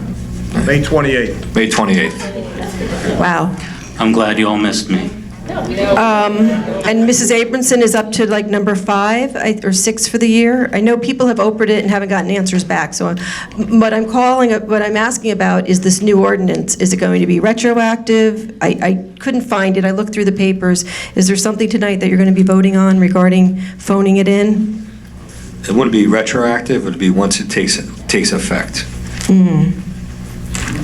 All right. Well, I'm glad you're addressing it. Excuse me. Thank you. The ordinance does nothing more or less than state what the state statute says. Do you want to read that? Do you have that? A copy of that? Well, of the ordinance or the? Do you have a copy of the state statute by chance? Yeah, I do. The state statute says that the office of a mayor or member of the governing body of a municipality shall be deemed vacant when a member of the governing body fails to attend and participate in any meetings of the governing body for a period of 8 consecutive weeks, without being excused from attendance by a majority vote of the members of the governing body. No vote was ever taken with respect to Mr. Jednak. He did not attend for 13 weeks. So, but the ordinance doesn't say anything more than the state statute says with respect to vacating the seat. The ordinance does grant, which the statute doesn't grant, the ability of a person to participate, such as Ms. Abrahamson is tonight. The statute doesn't give a council person the ability to participate by phone. So is that, can I ask him? However, the ordinance takes it into account, takes it into consideration that people might miss a meeting for a good reason. Council will vote to determine whether or not that absence is excused, and then, in fact, they'll vote as to whether or not the person, if they wish to, can participate by telephone. And that's what the ordinance does. But the ordinance, as far as the seat being vacated, the ordinance doesn't add anything more than the state statute already says. Clarification, you said the state statute doesn't say anything about phoning in as counting? It doesn't give anyone a right to phone in. Okay, so how do I call, as a citizen, how do I go about asking for the attorney of the town, I guess it's you working together, to call or write up a vote? Like, how do I get a vote called? How do I suggest as a citizen that my rights are as being represented? Like, You have to work through, if you want the township attorney to do anything, you have to work through the council and/or the mayor to make those requests, and they'll determine whether or not those requests should be forwarded to the township attorney. Does it need an attorney for me to ask the council to call a vote on something? Was that part of the point of order, to ask for it to be voted on? Vote on Ask what? the council to make a motion. I can? You can ask the council to make a motion, and they'll decide whether or not they want to make one, whether it be seconded, and whether they want to vote on it. And could that happen during the public session, or they have to wait till that's over to do it? At this point, the public session is the public session. They can take it under consideration, and then they can deal with it as they wish as it goes back as the meeting goes back to the council. So for my public portion session, I would like to request that the council take a vote independently, each one individually, to declare the seat vacant for Jeremy Jednak's past number of weeks missed, and then another vote to call the vote on Mrs. Abrahamson's weeks, because I believe that's, those meetings are passed as well. And this is more than what I hoped for. I was just coming up to say how disappointed I was not to see Mrs. Abramson and yet having more phone-ins happening. But so thank you. I'm very glad to see that there's a mechanism, but Council President, Council Vice President, council members, I'd like to call those two questions whenever it's appropriate. And I'd like to thank you for your service. And I'd like to add how important it is. I think the headlines reading that we did away with a very important environmental committee in this day and age, when we have marches for, happening every other month, huge things about climate control and about what's happening to the environment and the ocean. Right now, other towns that are taking on the plastic bags, hey, I'm addicted to my plastic bags. I apologize, but I'm bad. I'm trying. But if we don't start with our children, I don't know how many people have seen it, but Google it, what's happening, what the straws are doing to the turtles in the ocean. If you've seen the straw being pulled out of that poor tortoise's nose, it's horrendous. But I think this is it would be a backward thing to do this night. I'd like to see it, I'd like to ask for volunteers if we don't have it in the funding. I'd like to see that commission trained and kept, and if anything, propelled into 2019, and to get along with the rest of the country right now regarding what we need, which is an environmental commission that's proactive and doing things. Personally, I had a problem with a street coming in over the attorney, who will go unnamed, but I had to hire my own environmental person from Rockaway Borough to take up the endangered woodpecker and the bats and everything else. I didn't know there was even an environmental commission. I wasn't told. They didn't even come into play with the road he wanted to build through the wetlands. So with everything that's already been mentioned, I agree wholeheartedly with the two that spoke to that. We really need to step it up with an environmental commission. Mayor Puccio? With respect to the Environmental Commission, my philosophy right now is to repeal it. It's not going to be permanent. We've had some issues with it, with the framework and how it's been set up. So what I've spoke with Pat Matarazzo, I spoke with members of the Environmental Commission. They're currently not meeting at Very rarely do they meet. There's no pressing issues. So right now, we've had some issues in court with where we've gotten sued with the Environmental Commission. Is that for minute taking? It's for minute taking, it's for a few other issues. So what I'm doing currently is it's not going away. I'm concerned about our environment, I'm concerned about our community. It's being repealed, I'm going to reconstitute it at some point in time with a different framework, a proper framework, so we don't put ourselves in legal and harm's way. It's not going away, it's just what I'm doing right now is I'm repealing it. Certain people are going to be retiring. I spoke with Pat Matarazzo, who's a great source of information.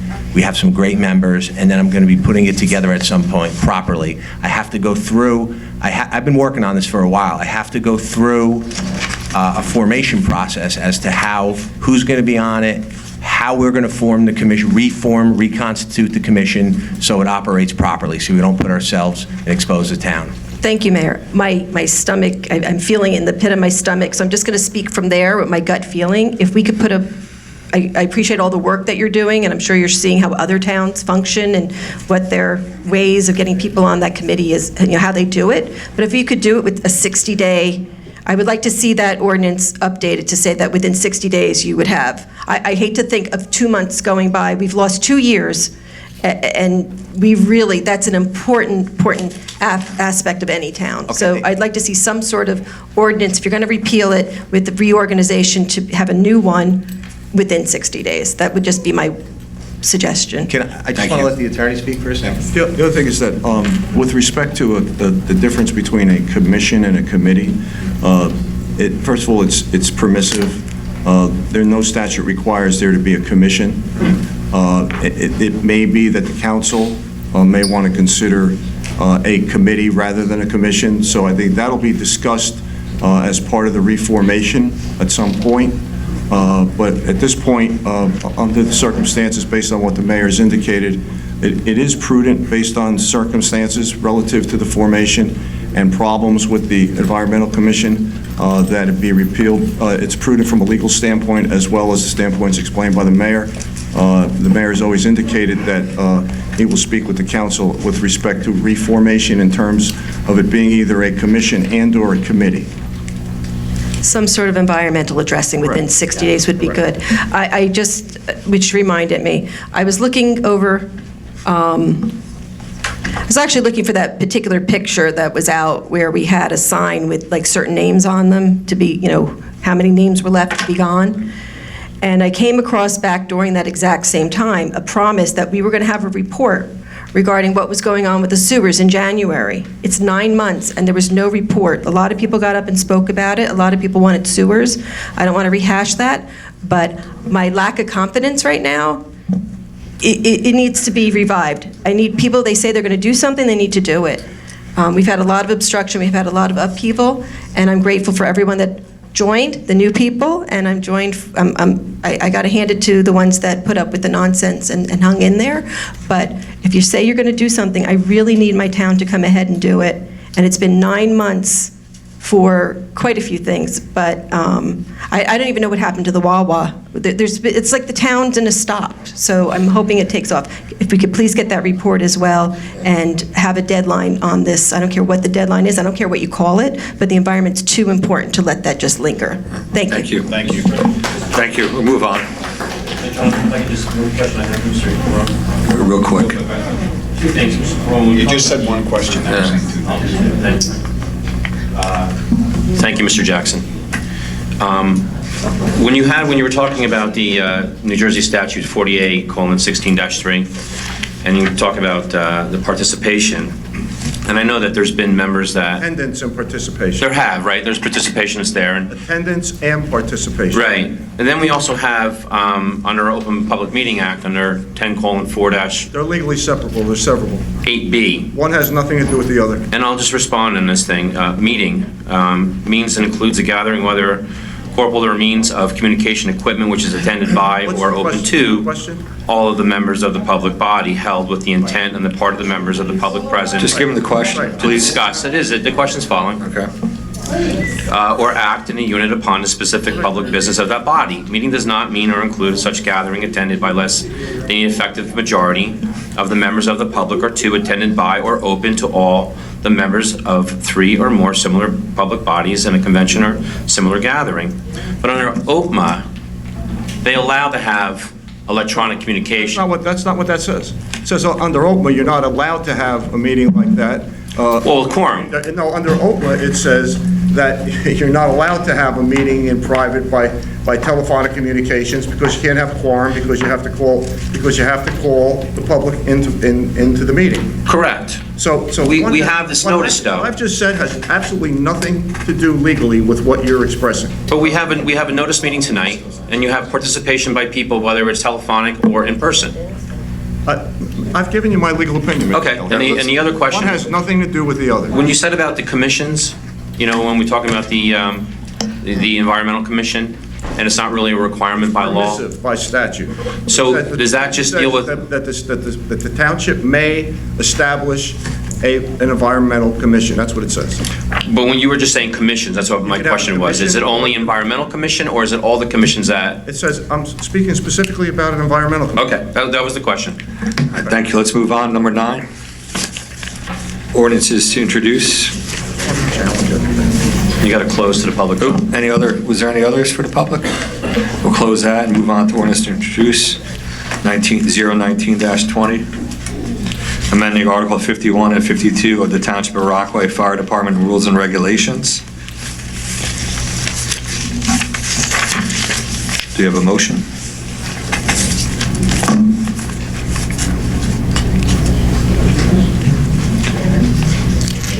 No motion? I'll move it.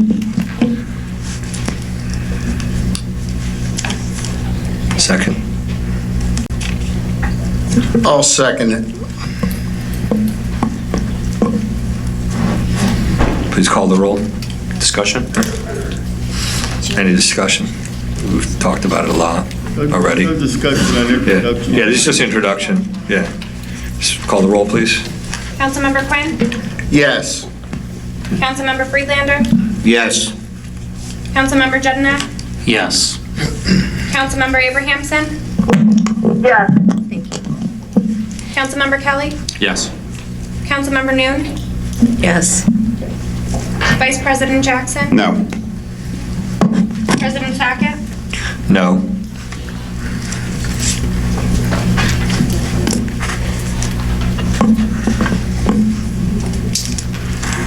Got 6 yes, 2 no's, motion carries. Ordinance 19-21, repealing Chapter 2 Financial Review Board of the revised general ordinance of the Township of Rockaway in its entirety. I'll make a motion. I'll second it. Is Mr. Quinn conflicted out of this because the Financial Review Board is currently working on Bowlbyville? No. No. Any, the town attorney, anything on that? No. No. Call the roll, please. Council President, Yes. we've typically had discussion on these items. There's just introductions. Right, we've typically had discussion on introductions as well as adoption. There's no requirement for discussion on introduction. Let's call the roll, please. Is there anything that bars it? We'll call the roll, move the meeting along. Councilmember Quinn? Yes. Councilmember Friedlander? Yes. Councilmember Jedinak? No. Councilmember Abrahamson? No.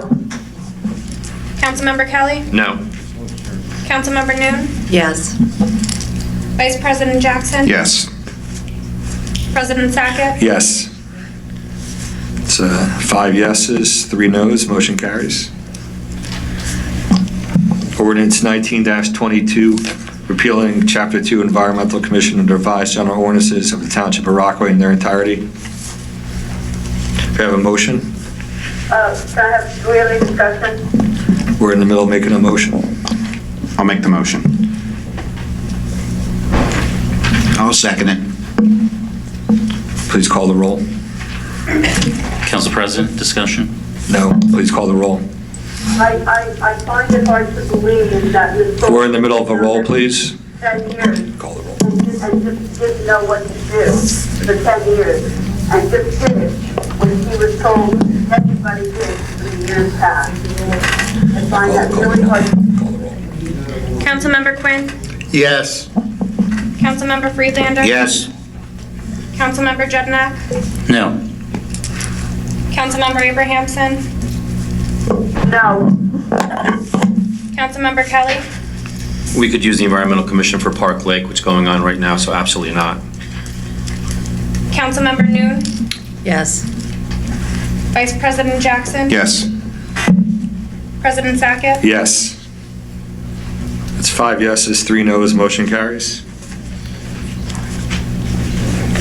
Number 4, ordinance 19-23, ordinance amending Article 4, Chapter 2-5, Rules of Procedure, Meetings of the Council, subsection 2-5.4, Public Meetings of the Revised General Ordinances of the Township of Rockaway. Can I have a motion?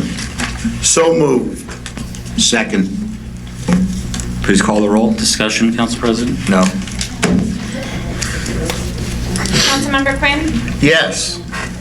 Councilmember Friedlander? Yes. Councilmember Jednak? No. Councilmember Abrahamson? No. Councilmember Kelly? No. Councilmember Noon? Yes. Vice President Jackson? Yes. President Sackett? Yes. It's 5 yes, 3 noes, motion carries. Moving on to the consent agenda.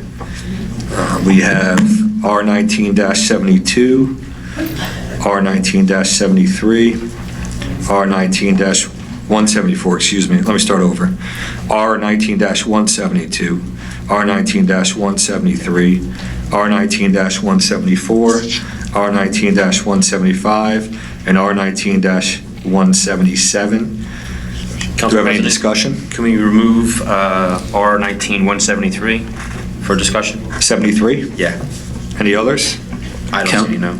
Council President, 175 and 177, please. If we remove 19-177, we'll have to add it to the closed session.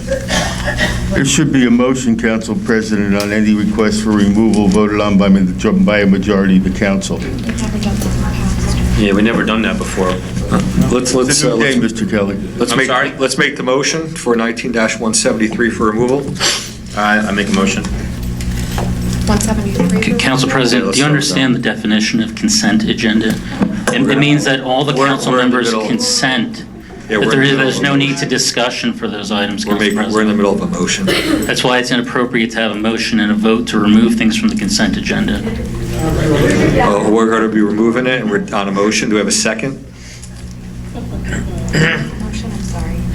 Mr. Kelly. Any second? Second. Please call the roll. Councilmember Quinn? No. Councilmember Friedlander? No. Councilmember Jednak? Yes. Councilmember Abrahamson? Yes. Councilmember Kelly? Yes. Councilmember Noon? No. Vice President Jackson? No. President Sackett? No. Motion 5 noes, 3 yeses, motion fails. It'll stay on there. Council President, I have a motion to... 175. Do we have a motion on that one? I move to remove 175 from the consent agenda for separate consideration. We have a motion. No motion. We have a second. I'll second. Please call the roll. Councilmember Quinn? No. Councilmember Friedlander? No. Councilmember Jednak? Yes. Councilmember Abrahamson? Yes. Councilmember Kelly? Yes. Councilmember Noon? No. Vice President Jackson? No. President Sackett? No. That's 3 yeses, 5 noes, motion fails. 19, was there another one? 177, Council President. Do you have a motion? I move to move Resolution R19-177 from the consent agenda to separate consideration. Gentlemen, this is, and women, this is only for discussion. This isn't like we're taking it off to not have it voted upon. That's all, just to get more information about it. We're not allowed to get more information any longer, Mr. Kelly. Did you? Unfortunately, have you had neither your is packets? neither is the public since last week. Neither is the public Have you by had your side packets effect. since last week? You could have said any questions you had. Took care of this already. Mr. Council President. Did you have The any? public has a right to hear our questions and answers. The public had their chance to speak. They could have brought up anything they like. No one brought it up, so you had time to reach out to administration. You didn't, so we're going to move on. Council President, Thank you. 177 was added today at 3 p.m. You told me before this meeting We didn't even vote on it yet. So that's what we have before us. That's the motion. I look forward to your supporting vote, Council President. Made the motion? Do we have a motion? Mr. Jednak made the motion. We don't have a second. No one seconded your motion. Second, I did. Second. Please call the roll. Councilmember Quinn? No. Councilmember Friedlander? No. Councilmember Jednak? Yes. Councilmember Abrahamson? Yes. Councilmember Kelly? Yes. Councilmember Noon? No. Vice President Jackson? No. President Sackett? No. 3 yeses, 5 noes, motion fails. This is what the death of democracy looks like. Says the guy who shows up for the first time since May 28th. Thank I you. participate at every meeting, Council President. Were you by yourself? I've attended more meetings Were than you you by have. yourself? I've attended more meetings than you have. Who are you with? Who were you with when you were in the meetings? Who were you with? And when I was council president, sir, you had an opportunity to review agenda items. You had an opportunity to ask questions while your bullies in the crowd yelled and screamed throughout. Let's go. Moving on. Moving on. Yeah, we're moving on. Council President. Council President. Moving on. Yes. You need a motion and second to move the items on the consent Anyone have agenda a to a motion to vote. remove all items? I'll make a motion. Motion for all items. I'll second it. Please call the roll. Councilmember Quinn? Yes. Councilmember Friedlander? Yes. Councilmember Jednak? No, because we weren't allowed to discuss any of these items in front of the public. Councilmember Abrahamson? No. Councilmember Kelly? No. Councilmember Noon? Yes. Vice President Jackson? Yes. President Sackett? Yes. 5 yeses, 3 noes, motion carries. Moving on.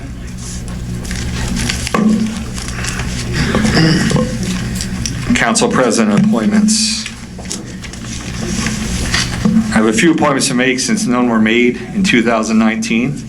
And according to our Administrative Code, Chapter 2-5, Section 16, Special Committees, I'll be making the following appointments. Economic Development Committee.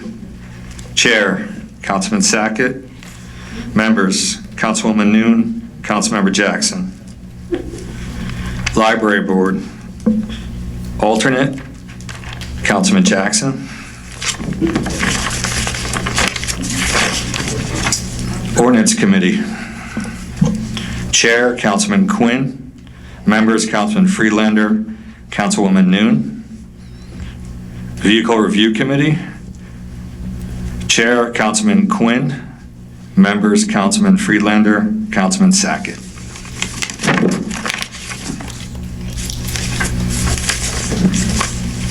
We also have to make an appointment to the Planning Board with Councilwoman Smith's resignation.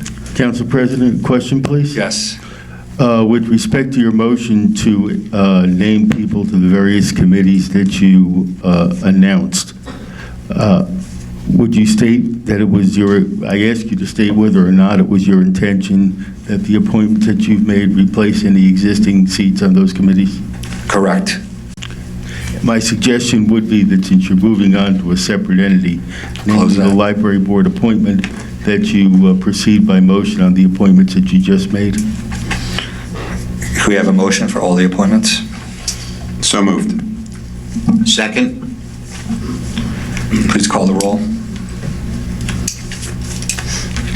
Any discussion on those appointments? No, they're council president appointments. Thank you. And Council President, what part of the code requires the council president to make a motion and have a vote on the council president's appointments? Because they're called council president's appointments, not council appointments. My recommendation, Council President, is that moving them by motion is not necessary. I think it's a matter of parliamentary procedure. It'd be an appropriate thing to do, but it's not required. Okay, we'll make the motion still. Council President, what parliamentary procedure are we following in this? We're in the middle of a motion, we're going to move on. Right, but in order to vote, it's important to know what parliamentary procedure are we following? We're going on, we're moving on. Is there a parliamentary procedure like Robert's rules or perhaps Sackett's rules that we might be following this evening? We're taking the Council roll. President also has the right under the administrative code to declare a member of the council out of order. Let's call the roll. And to take a motion and vote on their removal from the bench. Call the roll. Councilmember Quinn? Yes. Councilmember Friedlander? Yes. Councilmember Jednak? No. Councilmember Abrahamson? No. Councilmember Kelly? No. Councilmember Noon? Yes. Vice President Jackson? Yes. President Sackett? Yes. 5 yeses, 3 noes. Motion carries. Also, going back to making a motion to appoint a planning board member with the resignation of Councilwoman Smith. I received an email that we need to make that tonight with the planning board meeting Monday, September 16th. We have a vacancy. Do we have any applicants for that? So we have a Class 3, a member of the Township Council to be appointed, and I'm recommending we appoint Councilmember Quinn.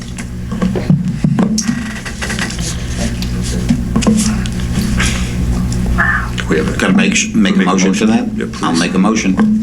I'll second it.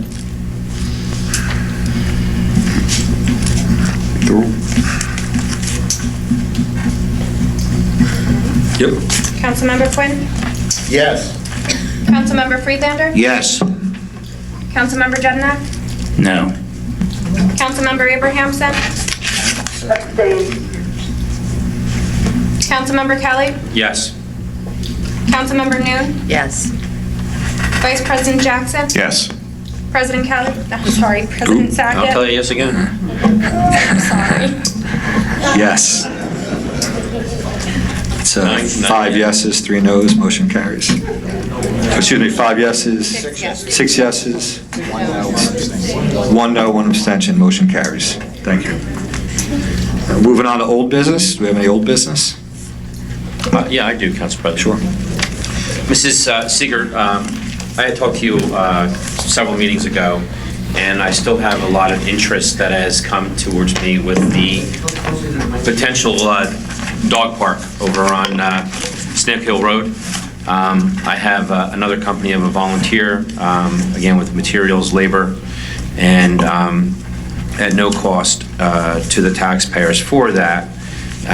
The old RT Castle is just continuously getting filled with garbage and dumping. I mean, there was a matter that was in the courts from somebody dumping illegally, and then there's also a lot of leaves and debris that keep encroaching further into the parking area that's there. So having an interest moving forward with that and the 11th Hour Rescue and all these other organizations that are a 501c3 and moving forward, what are the next steps that we need to do to maybe get this moving forward? Is there a meeting with the engineer and yourself, maybe the mayor? I think the group should get together and do their proposal and submit it to the mayor so that he can tell us that we can work on it. We actually had a brief discussion over the summertime about that, about moving forward with that possibly. The area that you're speaking of, I spoke with our engineer, we might have to look at for some environmental issues. We discussed it, it's definitely on the table. So I would follow Ms. Seeger's recommendation, get together what you guys want, get something together that you want to do up there, and present it to us. Well, what is it that was presented to our engineering now that you have that? Just the area. We just spoke about the area. That was it. Because if you were to see some of the other, like Wharton just did one, Sparta did an amazing one. They're fantastic. I'm all for it. I'm all for improving the town, improving services and the areas where people can get together, socialize, bring their dogs, meet, have lunch together. It's a nice thing to do for the community, minimal cost, but it just has to fit in the right place. We have to make sure that the land that we want to use is environmentally sound and that we're allowed to do what we want to do there. Definitely an excellent idea. And is it something that if I was to reach out to one of the because that's the state of New Jersey is a component of this? Sure, I would let Allison make all of those calls. I would let the administration do all of that as far as reaching out to the state, statutory bodies, DEP, county, local, whatever we need to do. If there's any issues as far as the property goes, but what you're talking about is you have some vendors, some businesses that want to make donations? Well, to be a participant, the biggest thing you would need, like excavating and contracting to clean up the site, to do the area, clearing it out itself, and you would have a large or a small dog park area. Sure. Zigzag entrances, you would have a fencing excavator or a contractor to come in there. And the biggest thing would be the volunteers to clean up the site. I would only hope that the township would be willing to provide us maybe with dumpsters to clean the debris that we could fill in there, maybe bring to the county, and then we can work with the administrator in the county that maybe would receive that. But again, Sure, it's not a heavy lift. Any of the cost would not be anything, because not everybody has dogs. Not everybody is into. Of course. And I wouldn't want to burden everybody with that tax amount that we can raise and do it within a volunteer community. I think it'd be a great thing. A lot of towns that do the dog park have a group that came together and formed a 501c3, and they take the responsibility, bring us the rules, bring us the regulations, how they raise the money, what their plans are, and they present it to the administration. I've done it before, and this group has not approached. Do you have one in Vernon? Yes, we do. Yep. Do you have maybe you can gather a plan of what they had in Vernon that we can just use as a boilerplate? You can reach out to I can get you the contact for the person, because it was actually done when I was there. Right. Okay. Yep. Great, thank you. Yep. Any other old business? Council President? Yes. There are a few items of old business. Okay. The council appropriated funds for the installation of a video recording system and streaming system for the council. Is that currently operational? Yeah. Meetings are being recorded and meetings are being streamed on the internet in real time? Yes. Okay, thank you. Council President, what is the status of collecting the sewer assessments in Boveville?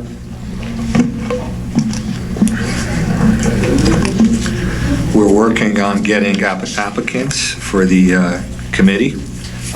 We posted that out again, and to try to get members of the Board of Assessment Committee so we can start working on that. My plan is to have, for the next meeting, to have applicants in so we can vote on it the next meeting and move ahead with that.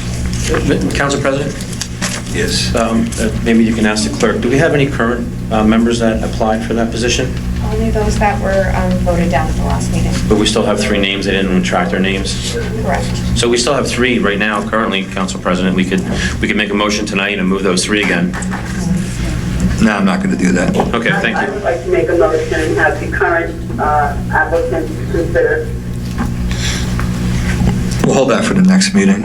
She has a motion that's on the floor. Anyone second it? Are you going to recognize the motion? I'm recognizing anyone I would second second it. that motion. We could vote on it again.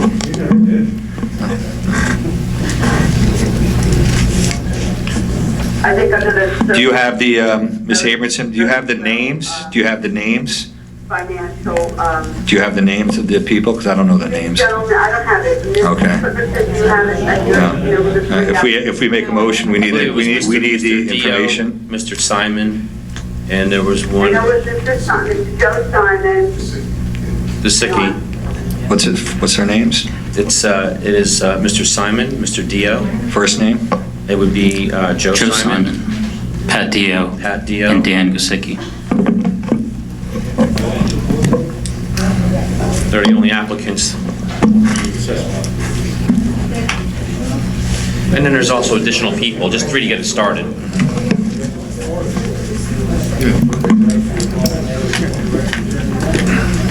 We have a second. Please call the roll. Councilmember Quinn? No. Mr. Quinn, you would be in conflict now, wouldn't you? Mr. Tucker, I voted no. Keep Councilmember going. Friedlander? Thank you, Mr. Quinn. No. Councilmember Jednak? Yes. Councilmember Abrahamson? Yes. Councilmember Kelly? Yes, and just so I'm clear, that we're voting on the sewer assessment or sewer commission, correct? Correct. Thank you. For Bobbyville, correct? Correct. Thank you. It's called the Board of Assessment Commissioners. We're in a roll. I know, thanks. Thank you. Yes, Mr. Crone. If you're going to vote for a sewer assessment commission, not committee, Commissioner. it's not going to be for Bowlbyville. Yeah, it's in the whole. You're going to vote to have a sewer assessment commission. Formed. And then whatever comes up, if they're still on the commission, then they will address whatever issues come up for whatever sewer project is involved. And Mr. Perone, based on your opinion that you wrote sometime in the beginning of this year, we're in the middle of a roll. Let's go. Exactly. But you made an opinion Moving on. for us to move forward to create a commission, Moving on. Let's continue with the roll. right? That dealt with Bobbyville. Thank you. Councilmember Noon? No. Vice President Jackson? No. President Sackett? No. It's 5 noes, 3 yeses, motion fails. Any other old business? Council President, what is the status of the ransomware incident that took place on Thanksgiving in 2018 that we've yet to receive a full report on? It's in the hands of law enforcement, thank you. And what law enforcement is that? It's in the hands of law enforcement, thank you. Good. Any other old business? Council President, what is the status of the missing laptop and cell phone that belonged to former Mayor It's in the hands Hatch? of law enforcement. These are, And what law enforcement is that? it's in the hands of law enforcement. What law enforcement is that? Any other old business? Let's move on to. Thank you for recognizing me, Council President. Make a motion. Let's move on to new business. I want to make a motion to change the meeting dates for the rest of the year. These are the dates I'm proposing for meeting dates for the rest of the year. Council President. 1 second. Tuesday, September 24th. Monday, October 7th. Tuesday, October 15th. Thursday, November 14th. Tuesday, November 26th. And Tuesday, December 10th. And I'd like anyone to make a motion on that. I'll make a motion. I'll second it. Discussion. Any discussion on that? Is there a reason why we're changing the dates? We're changing them. There's no reason for it? Is there holidays, Council President, that we're trying to modify from? No, we're changing them. Just because you want it? Because we're changing them. Council President, could you please reread the dates and the days? Sure. Tuesday, September 24th. Monday, October 7th. That wasn't scheduled. Yeah, we're just going through them all. Tuesday, October 15th. Thursday, November 14th. Tuesday, November 26th. Tuesday, December 10th. And what dates are changed from the previously adopted schedule? We're changing the 2 in October and 1 in November, and we're removing the second meeting in December, which was December 26th. Wait, what's the November one changing?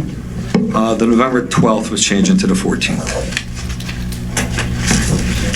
And have all these dates been scrutinized against a calendar of holidays to ensure that they don't fall on any holiday? I checked it.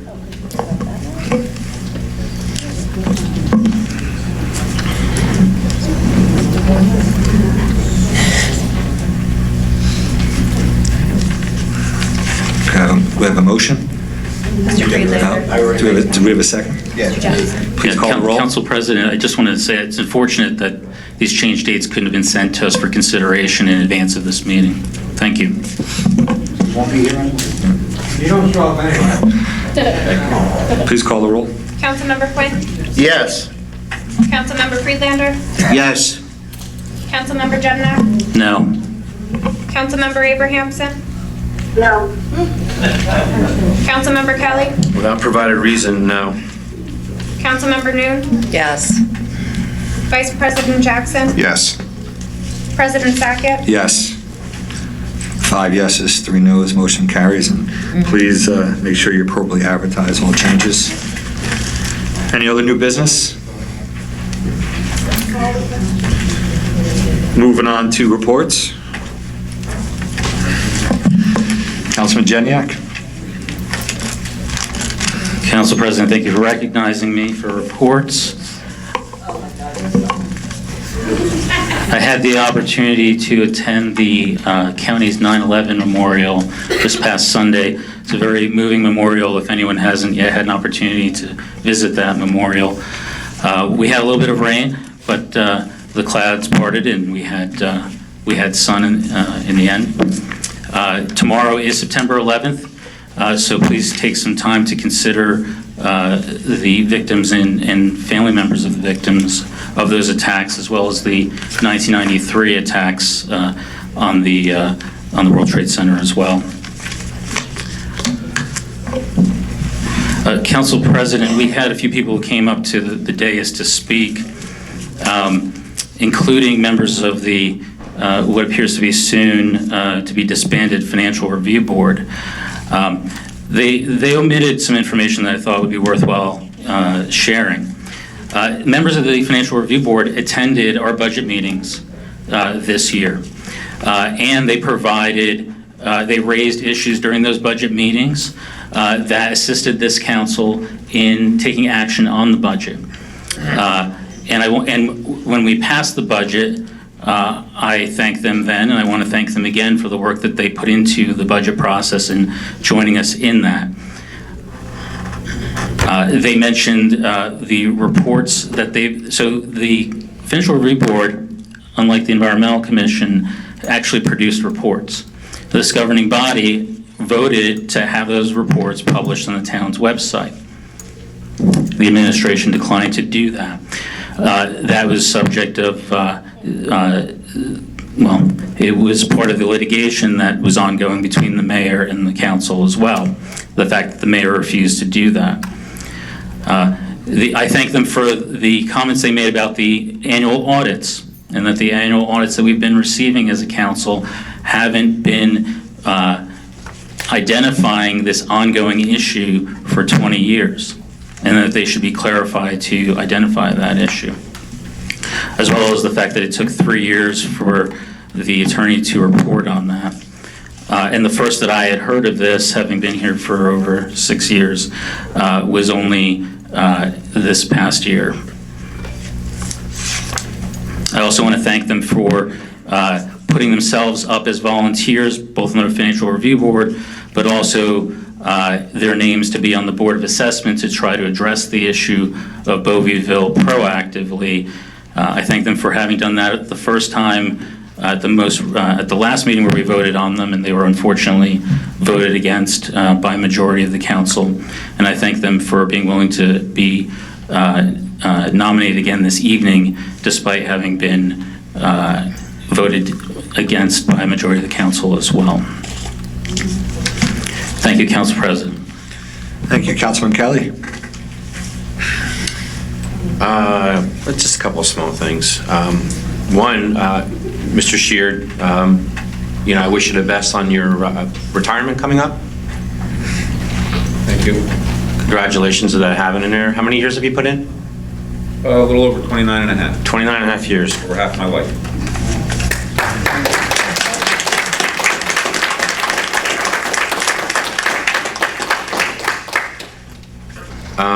When I addressed the dog park issue that was there, the memorial that the county puts on is amazing for they do for 9/11. Thank you for recognizing that in our moment of silence as well. The pep rally was a huge success, that as well. I do have a question, and our police chief isn't here, and I do have some concerns that have been going on. And we have a blotter that generally, when I look at other towns and their blotter, they seem to be very active in putting up information concerning what arrests they have and stops and whatnot, really showing the public that they're working hard, and they do work hard. It just sometimes it's not mentioned on how much they do, and the amount of IR reports that are generated each year are in the 10,000s. But in the last couple of occasions, we've had some pretty horrible acts that have taken place that I think the public should know about, and they're not being known about that, to somewhat warn them and let them prepare themselves. And we had an individual that created a lewd conduct against some younger people on the 21st of July, and I felt that the community should know about that. The person moved into Rockaway not that long ago and did that act. It was reported by security from White Meadow Lake to our police department. That person was charged, and nothing was said. Nothing was said from White Meadow Lake community, from the POA. Nothing was sent from our police department to prepare people who have young children to be aware of these things that are taking place. And it's extremely concerning. I have a young daughter at 7 years old. And, you know, for that to happen some time ago and not being mentioned at all is concerning to me. The other issue is we just recently had another arrest in the same area that somebody was videotaping women, that's an employee of the POA, in the bathroom. Here's the public records of the charges that took place in that person. Invasion of privacy, recording about sexual contact without the person knowing, hindering their own apprehension. Why aren't these things being noticed? Because the people that use those facilities aren't just adults, they're also children. And Council President, be quite honest with me, or you, this is in your ward. This I'm is something, concerned. excuse me, It was I brought have up to me it. This today. is I'm something that, concerned. you know, you'll post other things that are on there, but when it comes down to important issues like this, you're silent. Mr. Freelander also. This is the fifth and the fourth in White Meadow Lake. This is the first I've heard. You don't know your community because it's been around.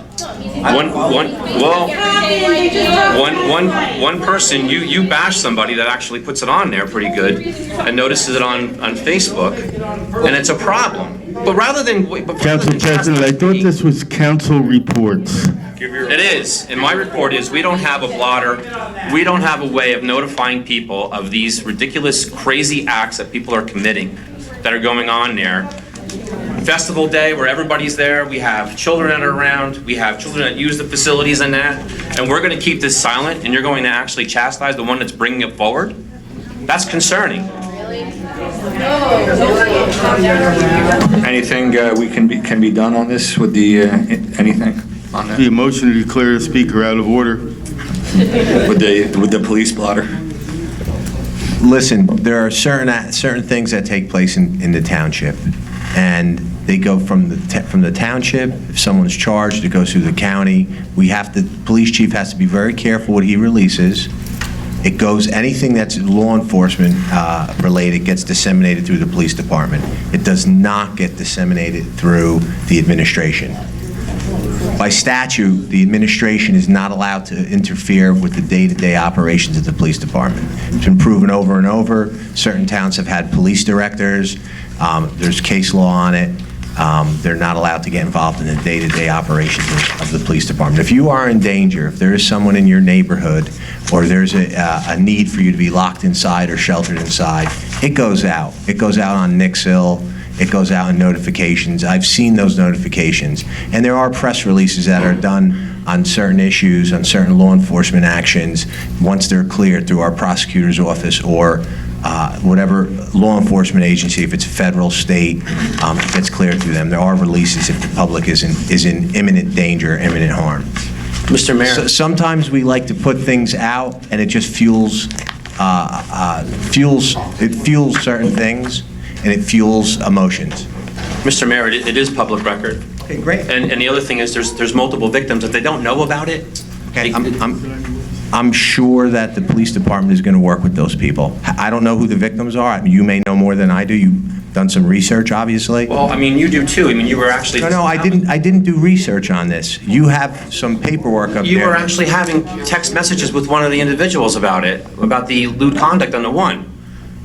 Then you blocked him on Mr. Kelly? Facebook, and then you were having text messages. Mr. Kelly, I don't know what fantasy that you're speaking of. No but fantasy. I'll but show you. it's Want me to show you your text message? Certainly, I don't know what you're talking about. Okay, I'll remind you. Anything else? You have anything else, Councilman Kelly? I don't have anything else. All right, thank you. Councilman Quinn? Council President? Well, now we're on reports. Councilman Quinn? Yes. Yes, the pep rally was a great success. There's a lot of kids in this program. Peterson Field was the best I've seen it in a long time. Thank God it rained. The grass was nice and green. And our rec department and DPW painted lines on the field. It was looking great. The goalposts are gold. It was fine. Football and cheerleading is going strong. I was at some games. The kids are having fun. And Bobby, I'm sorry to see you leave. You've been a great asset to this town. Stay well, my friend. You're in my prayers every day. Thank you. I also attended the local school board meeting where they were talking about their negotiations with the bus drivers at this time. And the buses are getting cameras. They're going to have 8 this year. I also pointed out that there is still people passing buses, especially on Mount Pleasant and White Meadow Lake. Yep, and that our police department is going after them, and they are on camera with these buses. They're rotating them through the heavy traffic areas to get these people, and I hope the hell they lose their license. Thank you. Thank you. Councilman Quinn, Councilman Friedlander. Okay, just The summer's over. Library programs were a big success. The gazebo committee, Lil, you thanked us? No, thank you. I only wish I made more of it. But tremendous group. You do a great job with that. How many other 2 ladies? They're from the... Well, I said you and the group. They're from the borough, though. That's okay. We take all participants. It's, you know, you're welcome. You did it, thank you. Right? Okay, well, it's enough talking. I just want to say that I wish I could have been at the pep rally, but on a personal note, I had my own pep rally in Greenwich Hospital. A granddaughter, Sloan Harper Hodes, 7 pounds, 14 ounces. Hey, I got applause. Thank you. Thank you. Councilwoman Noon? Yes, I just want to thank the DPW for filling a pothole very quickly after I reported it, and happy fall. Thank you. Vice President Jackson? Oh, Patty, sorry. Councilwoman Abrams? I want to wish Mr. Shear much luck in his retirement. It's a new chapter, maybe hard getting used to, but much luck to you. Thank you. Vice President Jackson? Just a couple of quick things. Number one, pep rally was great. Dave Swan and his crew did a great job getting Peterson Field ready. The program did a phenomenal job with concession. Ken Walter running the program, Howard Kritz running concession. The food was great. I saw Council President there with his wife, working in the background, cooking. Yep. And most importantly, we beat Randolph. So that's always a good day. And number two, I know there's been some things going on in the building and some great things going on that the employees within this building have been doing for the community, and I'd like to ask Ms. Seeger to talk about something that they recently did.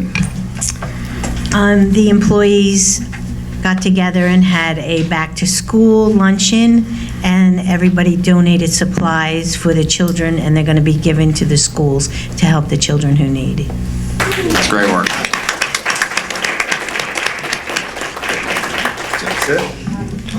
Excellent. A couple of items. I just want to piggyback off a few people for the pep rally. Excellent night, and it's great seeing so many families there. Also, congratulations to Mr. Sheard on your retirement. Enjoy it. A couple other things we mentioned with the senior picnic this Friday, Craigmere, 10 to 2. So hoping to see you out there. We had posted a couple things today about some members of the Zoning Board of Adjustment along with the Board of Assessment Commissioners. So if you're interested in applying, please check it out. It's on the township website and township Facebook page, and I think also an email went out as well. And this next Saturday, 21st, I'm surprised Manny didn't mention it, at the Fort Face House, Pathways of History, 10 to 4. Slacker. And that's all I have. Hey, what do they do with that Catholic? That's on Saturday, September 21st. Mayor? I just want to address one issue. I've gotten a few calls about the bridge by Park Lake. You know, I wouldn't be surprised. It's a county bridge, that we all know about that.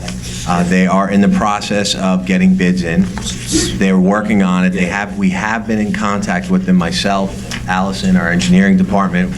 We sat down, we picked different accoutrements for that bridge, the railings and all that stuff. So the county has been working with us.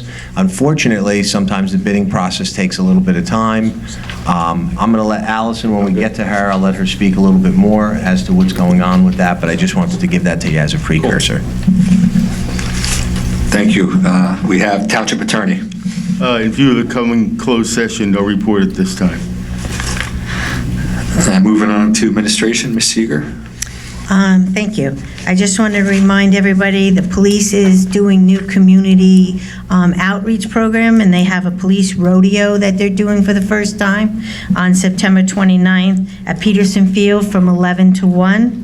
The flu schedule is out. It's on the website. That's October 10th from 4 to 6, October 24th from 11:30 to 1:30, and from 4 to 6, please sign up. You need to be pre-registered.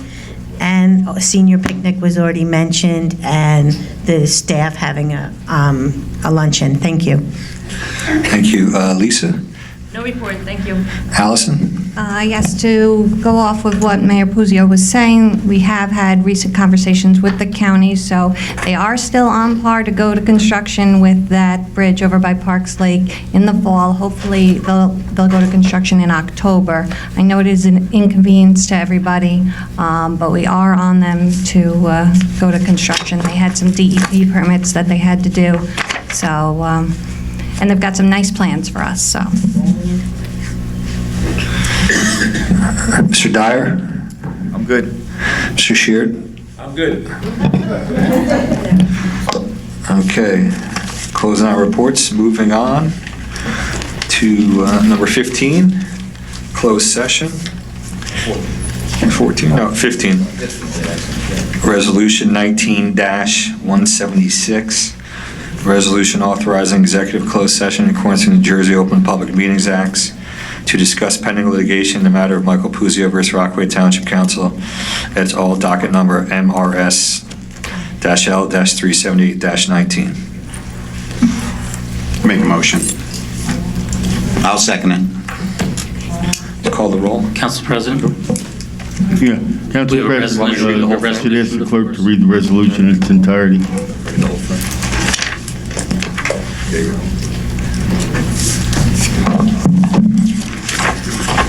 Resolution R-19-176, resolution authorizing an executive closed session in accordance with the New Jersey Open Public Meetings Act, NJSA 10:4-6, at SEC to discuss pending litigation in the matter of Michael Puzzio versus Rockaway Township Council, docket number MRSL 378-19.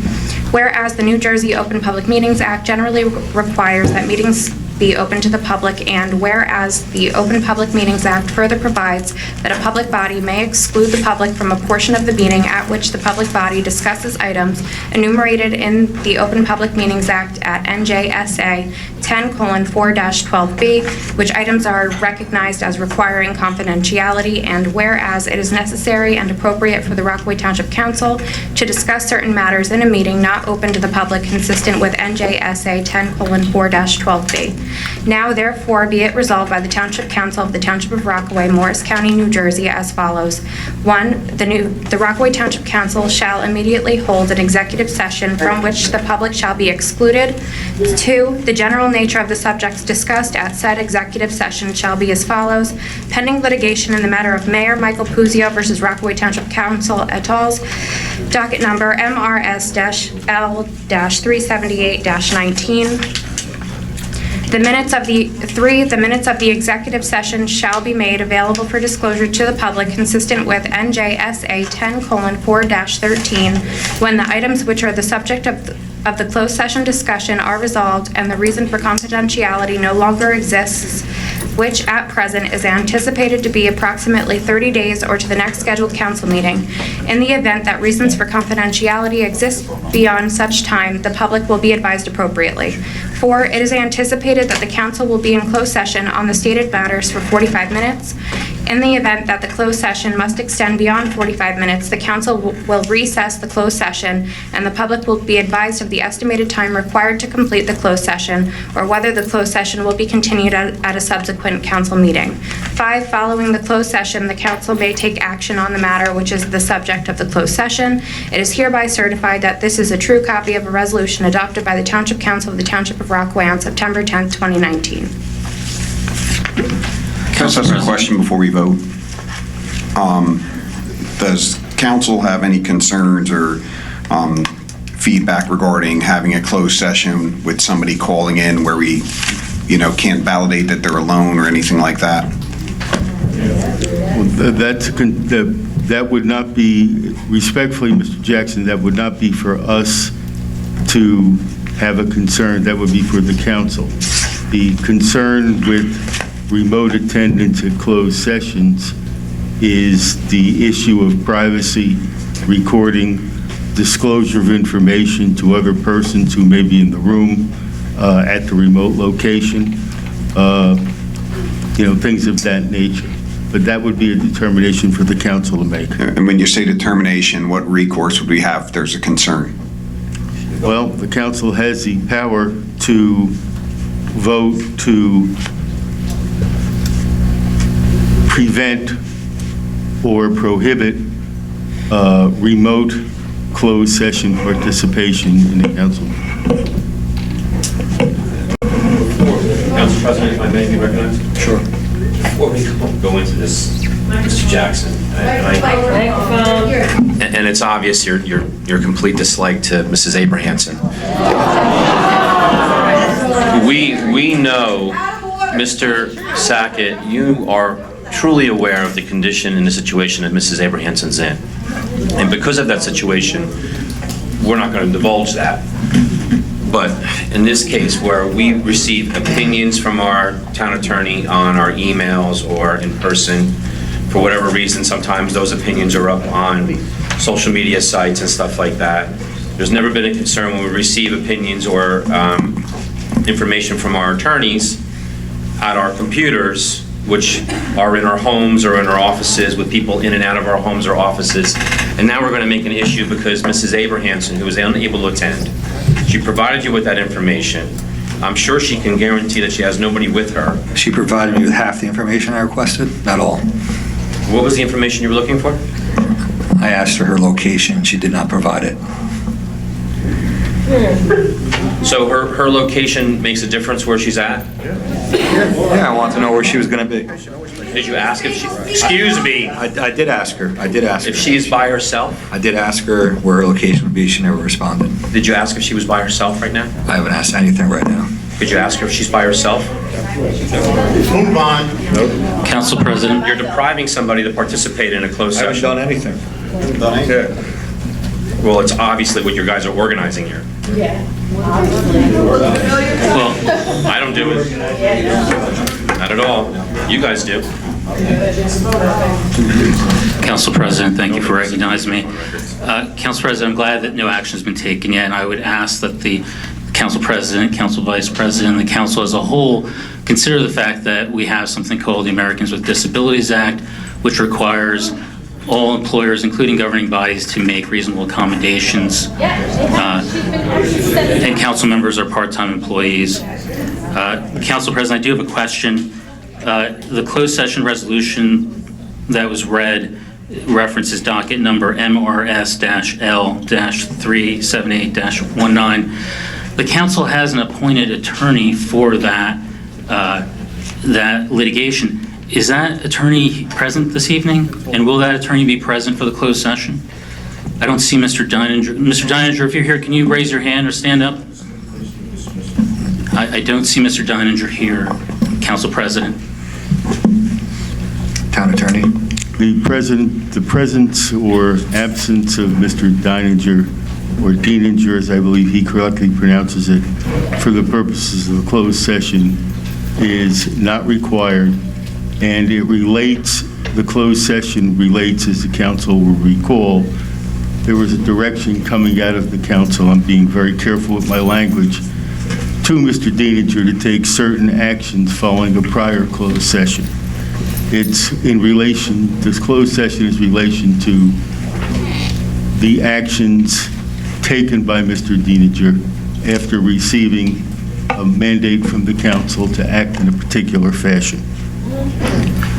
Council President, just Yes. if we could, because of the sensitivity of the litigation that the mayor had brought against the council, including myself, and having selected counsel, and currently right now, I don't know if it's a dire situation or an emergent situation, maybe we would then push this closed session to another date, the next meeting, no different than Mr. Jackson's request for the capital ordinance, to where we could have our selected counsel here represent in case there's any questions or anything comes up during this discussion in closed session. I think it'd be fair to have representation and to disenfranchise the council of that. I think that might be reckless. All right. Two things. First of all, a stipulation, and this can be public record, a stipulation of dismissal has already been signed. Yeah. Okay, so Mr. Deininger's activity in the litigation has nothing to do with any of the outstanding charges and countercharges that had been filed. It has to do with something else that he has not been authorized to do. And at this point, we can go no further in discussing it. However, his presence with respect to the litigation that he was assigned to is not necessary because his actions in that litigation are complete. Okay.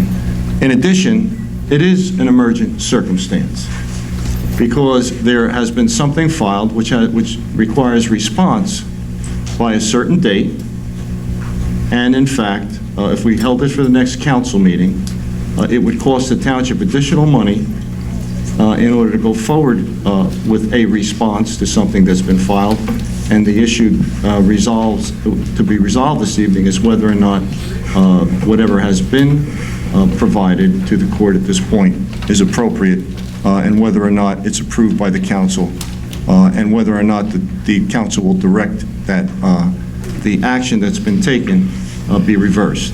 Mr. Perrone, at this point, there is nothing left of the litigation itself, of the issues that were raised in the litigation.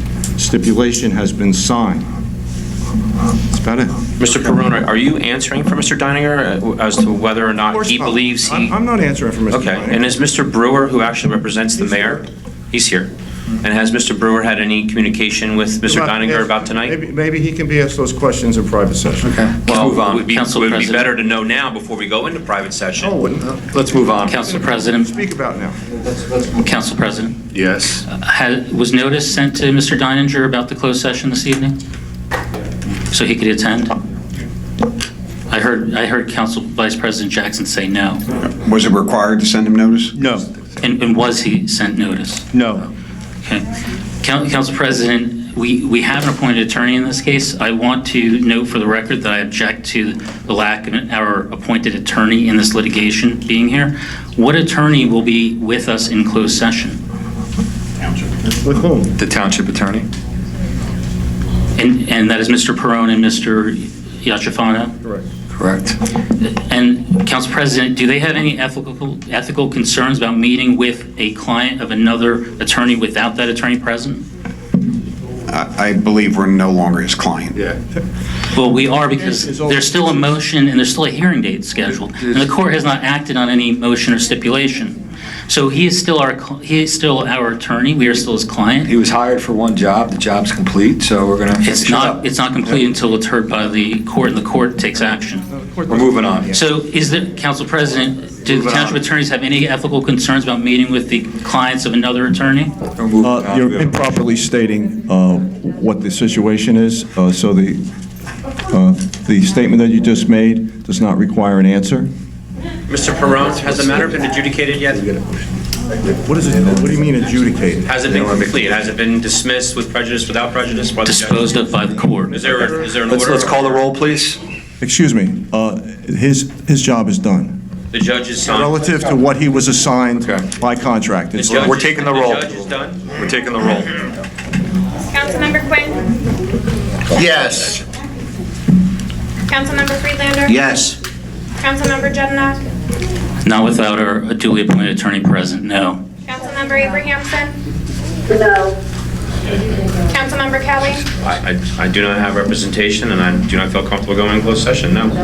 Councilmember Noon? Yes. Vice President Jackson? Yes. President Sackett? Yes. 5 yeses, 3 noes, motion carries. We going into another room? Yeah, okay. We're going to go in the conference room. What are we doing about that? She voted no. They read it. Okay, Patty, do you want me to call you when you come back in? I'll talk to you about it later.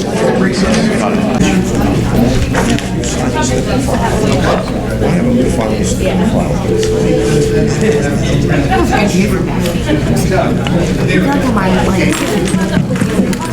Because you're going to sign it. You very much.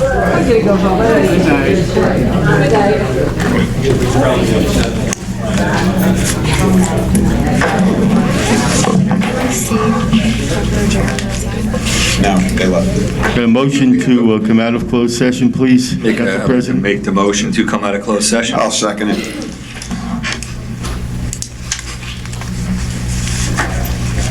Please call the roll. When you're ready. Councilmember Quinn? Yes.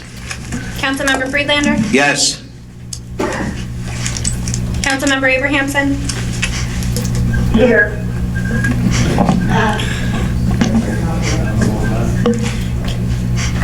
We're making a motion to come out of closed session. You said here, yes, no, or abstain? I'm here. Okay. No, it's an abstention. Councilmember Noon? Yes. Vice President Jackson? Yes. President Sackett? Yes. 5 yeses, 1 abstention. Motion carries. Please note that we have 2 council people who have That's left the right. meeting. Do you have it at the time? At 10:20 PM, Councilman Kelly, Councilman Jednak have left. I'd also like the township attorney coming out of closed session to please make a motion. Council President, you indicated to me that you wish me to state the motion. It's my understanding the council intends to address. Is that correct? Yes, please state the motion. With your permission, Council President, I'll state some suggested language to the motion. I would ask the members of the council to indicate if they accept the language, and assuming they do, the council may incorporate that as the formal motion, which we would require a second and a vote. Is that okay? Yes. Okay.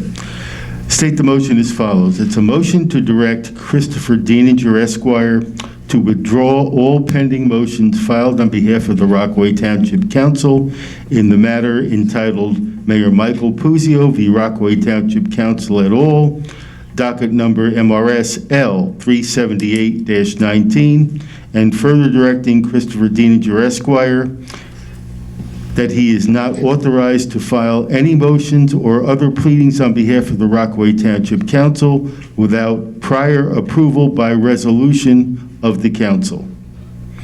Additionally, the council should direct our firm as township attorneys to notify Mr. Diener of the motion filed by the council, a motion passed by the council, assuming indeed that the council adopts that motion and that it is passed.